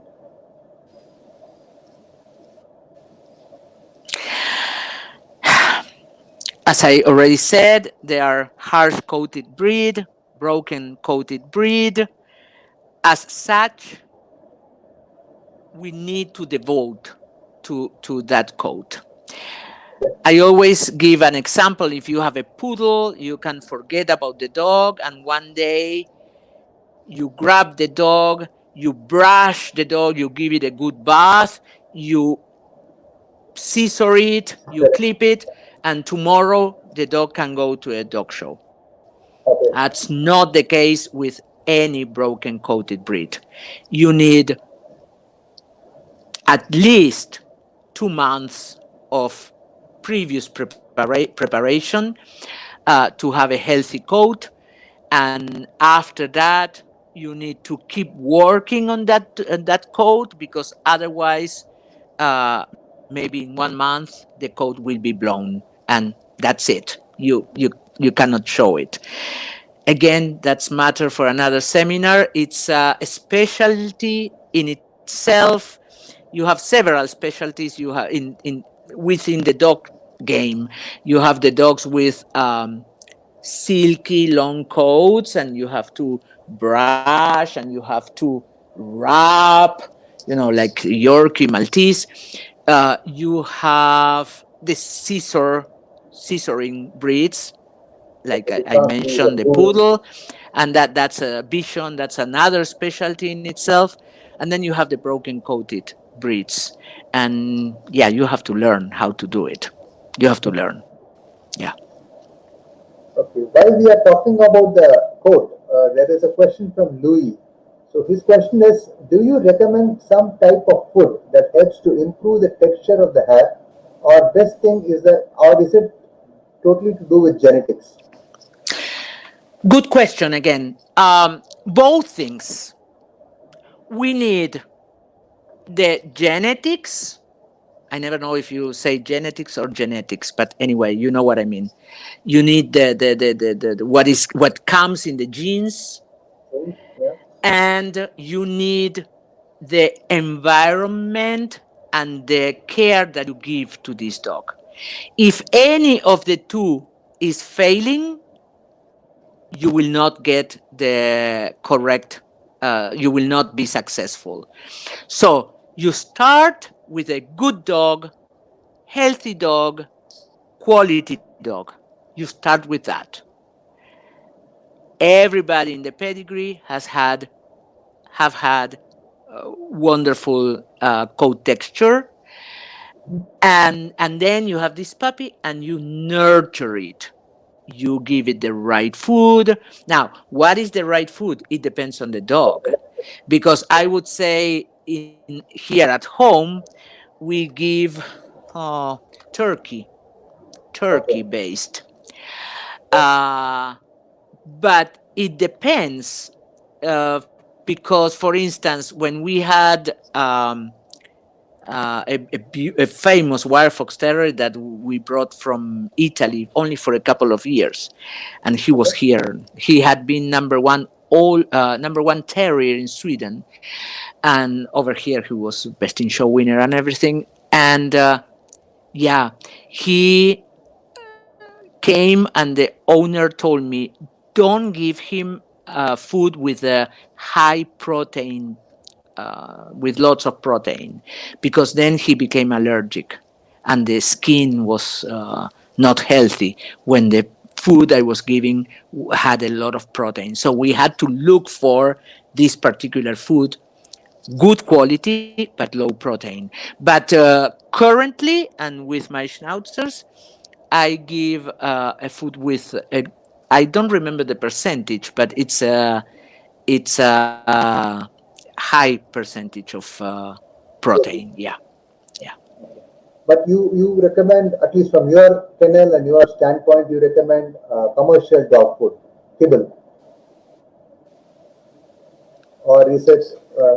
Do you recommend a commercial dog food, or do you recommend I farm? I I think that it depends on the dog, because some dogs they need barf, which is absolutely natural, and there was some time when we fed natural. We used to buy Yeah. lots of chicken and veggies and rice, and the dogs were in top condition, to be honest. But of course, when you have a good commercial food, and I'm talking a good one, not A real lousy good premium. ones. Yeah. Okay. Yeah, Okay. it has to be a premium one. Uh, these brands usually have gone through many different tests, and they have been formulated by great scientists, and they should, they should be good. But we have, it's try and error. So we have to try with this particular dog, if it's okay. If we, hey, we there are three things. We check the way they look, at us, these bright eyes. We check the skin and hair, and we check the poop. Okay. Okay, so if those three things are fine, then we Then approve the food gets the food. activated. Exactly, exactly. Okay. So we go back to our questions. So, what are the equipments one would need to groom a miniature schnauzer to be show ready? Um, Again, we would need the schnauzer, and here is the schnauzer, not just a miniature. It's kind of a complicated breed because you need all three tools. There are Okay, areas that you clip, so you need a okay, clipper. There are areas that you scissor, not a lot, but there are areas that you do. And then, of course, you pull the coat. Uh, you pull it, you can pull it with your fingers, but it's not going to be easy. I recommend that when you start doing the practice in this, you pull it with your fingers because then you will really feel here in your fingers the feeling of the hair when leaves the dog. okay, And then you have, in English, they are called stripping knives. And I understand why they are called knives because they look like knives, the blade, but it's mandatory. It's absolutely mandatory that they don't cut. So they are okay. called stripping knives, but they should not cut. Cut. They should not be sharp. Actually, in Spanish, I try when I give seminars, I call them strippers, period, not stripping knives, because I don't like the word knife being associated with this tool. So basically, we could go on and on and on, and that would be a seminar of 8 classes at least. So Yes, we we are won't be trying able to to do it. But this is basically what you will need because you pull, you strip the jacket, you clip the inside of the ears, the here because it's a place that is very delicate for the dog, um, and around the anus. You also clip inside the belly, and inside of the rear end. And the paws you can either cut with a scissor or clip with the clipper. And finally, when you do the finishing details, you will use your scissors because you scissor the head to obtain this parallel. Can you go to the picture of, ¿cómo se llama, Pablo, este perro así? Bruce. Of Bruce, sit and pull on because Bruce's. Bruce, they will see the way we want that head. And so we will cut whatever. Oh, there it is. Can you see? The head is absolutely, there are two lines that are parallel on both sides of the head, so nothing goes beyond the zygomatic arcs, beyond the widest part of the skull. So we want, uh, more or less refined, not a wire fox terrier, certainly not a wire fox terrier.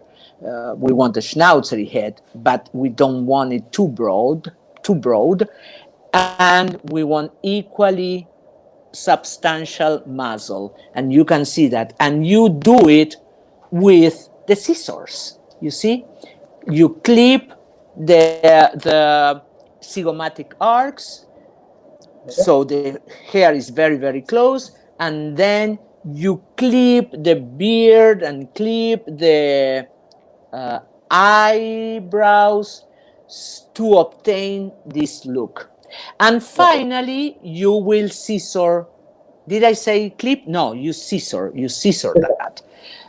You scissor the beard and the eyebrows eyebrows. to obtain this. And finally, you will scissor the legs. And we go back to that question of the overangulated dogs, because some do look overangulated, but it's really the grooming. We produce these uh, angulated rear ends with hair by scissoring the hair. Wonderful. There is another question from one of our viewers on equipment. So there is a question from Debmal Yasil. He is saying, do you recommend Pumai stone instead of stripping knife for beginners? What I do recommend for beginners is this, the two Handfollow. fingers, Fingers. because because it's the feeling of the hair leaving the skin of the dog. The hair is almost dead, but it's still in the skin. Okay, so you need to feel how it gets detached from the skin, and you feel that using these two fingers. Fingers. Once you have that feeling in your brain, then you can start either with stripping knife, with the stone. There are Okay. even other stones. There is one that I'm not sure if it's still sold, but from by Dr. Scholl. It's a stone that it used to be to use in the feet, you see, in human Okay. beings. And that stone comes with a handle and nests exactly in our hand, and so it's very, very comfortable, and definitely doesn't cut, because we don't want anything to cut. That is mandatory. So to answer Deb Malaya, hello Deb Malaya, how are you doing?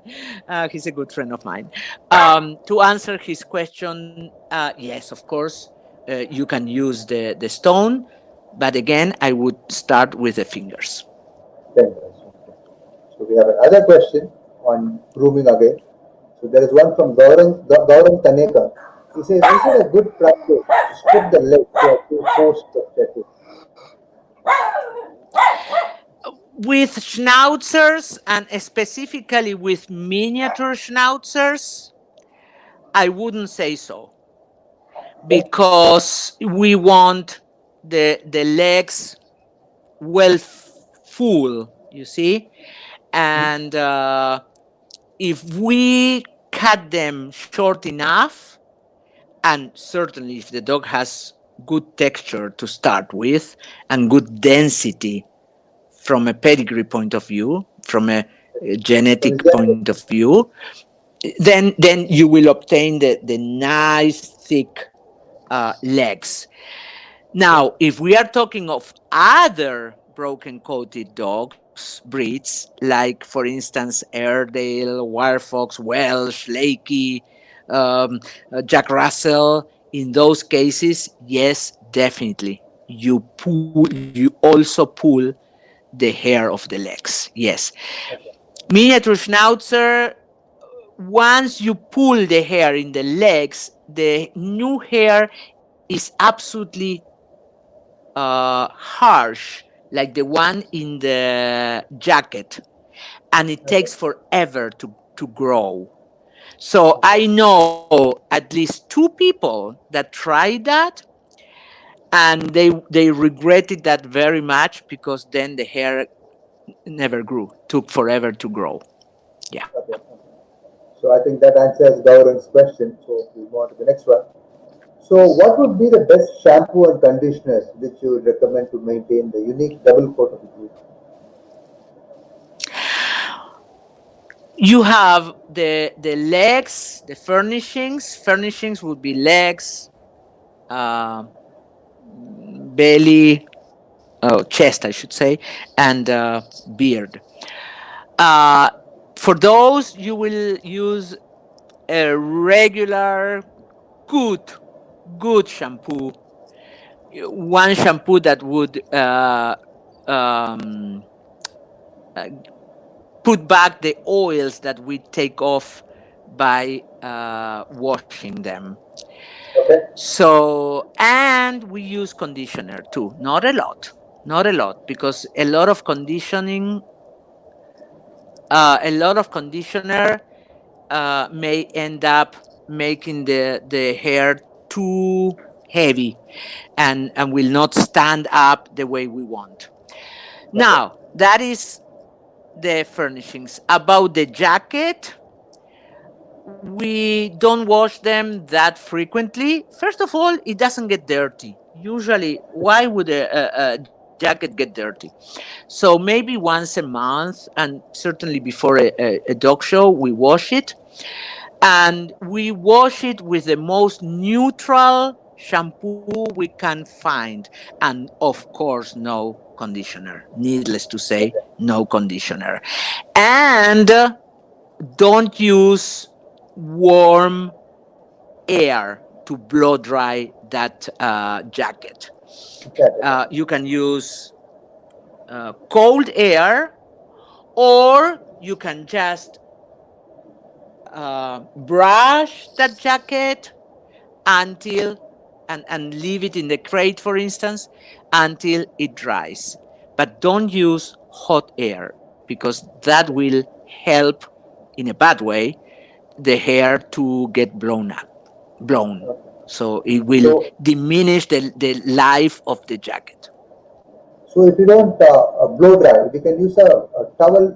Can they be towel dried and Definitely, put them in? Okay. And then definitely, yeah, put them in the fridge yeah, so that they dry out. Okay. Okay. yeah, yeah, Great. yeah, definitely. Great. I think that answers that question. Move on to the next one. This is a very generic, and again, your opinion only.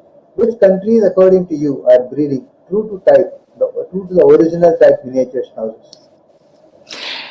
It's not a country, it's breeders. There are breeders everywhere that breed to original type. Yeah, yeah. True to Okay. correct type. Uh, Breeders that breed schnauzery schnauzers. That's what we should Okay. aim to. Schnauzery schnauzers. Okay. So it is not country or breeder specific, but very specific to the breeders who breed the right type. So stick on to that. So You I know, actually missed. excuse me, you know my feeling. They are not Yeah, good dogs. They are not uh, American dogs and European European dogs. or American. They are good dogs Good and question. bad Thank dogs. you. Period. Okay, Pat, I missed a question on the grooming. So here it is from one of the viewers.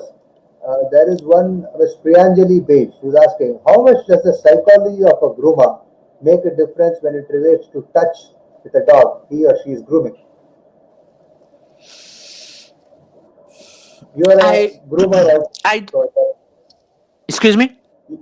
you're a professional groomer too, so I think this would be an apt question for you to answer. Um, I'm not sure about psychology of the groomer. I am sure about sensitiveness of the groomer. Okay, Of course, it's a huge difference if okay, the groomer is a sensitive person, or this or he or she is not a sensitive person. I feel that the best groomers are those that are artists besides being groomers. And so many times we know somebody and we respect this person for being a outstanding groomer, and then through Facebook or through some other ways we learn a little bit more about this person, and this person ends up being a great painter, or a great sculptor, I think you say it like that, or I don't know, all kind of artists, really. artistic viewpoint, yes. Because here comes something that I usually mention. I'm an opera singer. My background is Yeah, an I opera missed that singer, in the introduction. and uh, and I have dedicated my life to these two things: singing and dogs. And if you remember, initially I said that I started vet school, but I was singing and I was attending vet school and I was handling the number one dog all breeds in the country. So at certain point, I could not continue with all three things, and I was not going to leave uh, singing, and I was not going to leave dogs. So unfortunately, vet school is the one that I left. And when people ask me, what is the relationship between opera and dogs? It's so far away one from the other. And I always answer, well, the way I do the dogs, I try to do it with an artistic eye, in an artistic way. When I groom a dog, I want to see an art piece. I want to see something with harmony, with beauty. I look for beauty, and any breed can be beautiful. You can a good bulldog is a beautiful dog. A good, I don't know, you name it. A good dog of any breed is a beautiful dog. So even when I judge, of course, I pay attention to standards and soundness, of course, but I want it to be a beautiful dog. So going back to the question of Mrs. Bear, Yes, we are um, hearing. Yeah. yeah, um, I I think that sensitiveness is mandatory for grooming. I think that the relationship between the dog and the groomer will be better if the groomer is a sensitive dog, because sensitive person, because dogs feel that, they realize that, and we will be able to obtain a better product, we will be able to obtain an art piece, really. And finally, and this is something that I always say in my seminars too, never mind if it's show grooming or commercial grooming. I want the dogs that come for commercial grooming to leave the grooming shop looking like show dogs, looking as beautiful as the dog that goes to show. Okay, maybe the jacket is not pulled, is clipped. Yeah, of course. Maybe there will be differences, of course. But what I'm trying to say is that the dogs should look as beautiful as a champion. That's the goal. And also leave the grooming place with a lot of happiness. Exactly.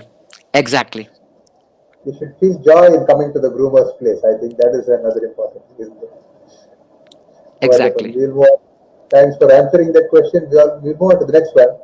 In which areas do you feel the breed has improved or deteriorated in the last 2 decades? Kind of 20 years, where do you think they have improved? I'm convinced that the breed has improved, because when I see them in the show ring, I see that we are going back, slowly going back to the Schnauzery style, with dogs that are robust, that are have enough amount of bone without losing the class, the style. And that is something that we should aim for. Um, what are the areas that still need to be improved? I think that in this particular breed, actually, I think that in most breeds, but especially in miniatures, we always have the problems with shoulders and upper arms. Short upper Okay. arms are a plague, and most breeds suffer from that, uh, everywhere, everywhere, and that throws the whole dog out of balance, in my opinion, Okay. because then they will not have the proper reach, and if they are not balanced with the rear end, then the top line will show some faults too. So the whole dog will be out of balance. So I think that we should always keep in mind the front construction, and because if there is something else, and with this I finish. Um, you may breed a dog with a male with beautiful front and a female with beautiful front, and then all of a sudden that's not guarantee that all the puppies will have beautiful fronts. Beautiful Okay. fronts are the first thing that you lose. You can get a good tail set in one generation. You can get a beautiful head in one generation, but front angles, it's not easy to get. So therefore, we need to pay. I pay special attention to front angles. No, I think it's an universal truth. Construction and front angles are very important. As you said, it takes multiple generations to replicate the right. You're right, bang on. Okay, we go to the next one. Okay, being a breed specialist judge who has judged both at home and abroad, what are the major differences you observe in miniature schnauzers across the continent? I think we have talked a lot about this. I'm convinced that it's not so much conformation differences, but handling and grooming, Grooming. especially both of these, especially handling in North America. They are handled in a totally different way. Generally speaking, when I go to Europe, I love to see how the dogs uh, trot kind of faster, and there is a good reason, because they have to compete with boxers, Doberman, Rottweiler, etc., in the working group, so they better move with reach and drive. You see, in North America they compete with again wires and Terriers, Welsh, yeah, yeah, with terriers. So they terriers. have a different movement. Yeah. Okay. So 1 second. We will go to the next one. It should be okay. What would be your words of advice for someone? What would be your words of advice for someone who'd want to get started with this breed, with the miniature schnauzers?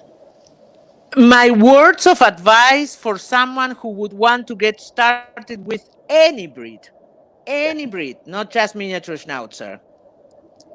First of all, before buying anything, learn as much as possible. Go to dog shows. Get in touch with reputable, well established breeders. Learn, read. Nowadays, we have this amazing tool, which is internet. I didn't have That's it right. when I was a yeah. I had to go, and I remember how we started learning how to groom. We used to go with a little camera and a little video camera, and we would take videos. We stole the knowledge from pro handlers grooming their dogs at Montgomery. We would, take videos and then come home and look at them. Nowadays, you find the videos in internet. You can, hey, we give seminars online. We have videos. We have an academy, okay, of a grooming academy, and we have videos online with every detail, how to from start to end, how to do your grooming at home.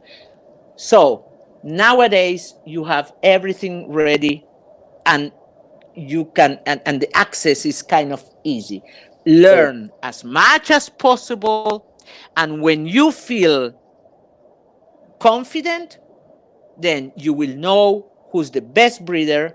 Buy, I have 10% of battery. Buy the best beach you can buy. Start with the beach, not with the male, Okay. and show the beach.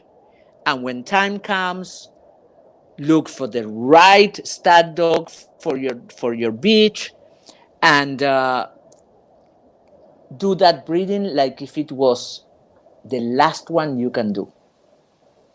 Always do things Okay. like if it was your first time, but also your last opportunity. Last one. Hopefully, it will not be, but consider it like if it was the last opportunity, because you have to value it like that.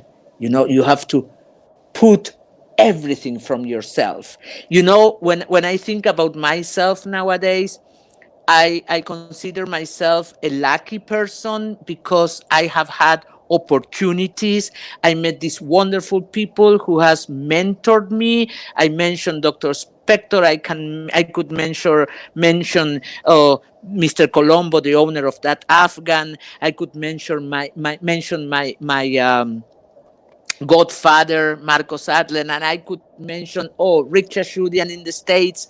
I could mention so many people. So I consider myself a very fortunate person, but I am also aware that I always gave my very best. I always gave my soul and my passion and my energy and my work, and so many sleepless nights, either grooming dogs for the show next day or taking care of puppies just born. So I have given all I have without saving anything, and and I have been very fortunate. Yeah. So that's Accurately said my that. my that's my suggestion for anyone who wants to get started with any breed. I think that also answers our next question about mentors and mentees. So I just put it up. You are saying about how mentors were so important for you in your journey, and how as a mentee you show earnestness, you put in your heart and soul into achieving what you achieve. So thanks a lot for your time. Yeah, Oh, please go I ahead. I I was going want to wind to up with your time. I want to please somehow share my email address. As a matter of fact, once you Google me, my email address is anywhere. So anybody that wants to get in touch with me can do that.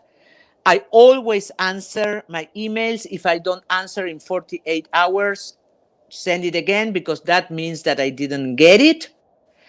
And I 8%. Rick Chashudian taught me so much. Rick Chashudian was a great, great, great breed authority in the States, an amazing dogman. And he kind of took me under his wing, and I was so thankful. And one day I told him, "Oh, Rick, I don't know how I can properly thank you for all you have given to me, all you are giving to me." And he said, "You give it to the next generation, and Give that's back the to me. way you will pay it forward." And I never forgot him, and this is my way. I'm trying to do it. Thanks a lot, Pat. I think today's session was one initiative of paying it back to the Kenyan community. And I'm very sure people who watched this session have really enjoyed it thoroughly and have learned a lot about the breed and about how passionate you are as a person with the dogs and the opera and all the other interests per se. Thanks again a lot for joining us for this session. We look forward to the small seminar on the grooming, which we will plan up sometime in the month of April or end of March. So thanks again. So nice of you to have joined us. Thank you so very much. Thank you for thinking of me. Thank you for inviting me. Thank you for giving me this opportunity to connect with people from all over the world, because that's the way, all over the world. I enjoyed it very much, and thank you for your clever questions. Yours, Jay, and the people who was watching. Thanks all of them for the clever question. Oh, no, it's wrong. Excuse me, it's wrong. It's not Okay, Gmail. It's Hotmail. okay, fine. I will Patrialcina at hotmail.com. hotmail.com. Yeah, please. We will anyways publish it, Pat. No worries. We'll publish Yeah, it in at the. Hotmail. But again, you Google me, and anyone can Google me, and you will see that's perfect. Now it's okay. Now it's okay. And I have I anyways can also shared your info profile on the Facebook page. So they have the email ID there also. perfect. I can tell you that my phone was 100% a full battery when we started, and now it's barely six. So we Okay. really, we Had a really good time. talked a lot. Thanks a lot, and thank you, viewers, for all the lovely questions and for your continuous support. We will catch up with you with another interesting session. Have a good weekend. Thank you. Bye. Bye bye.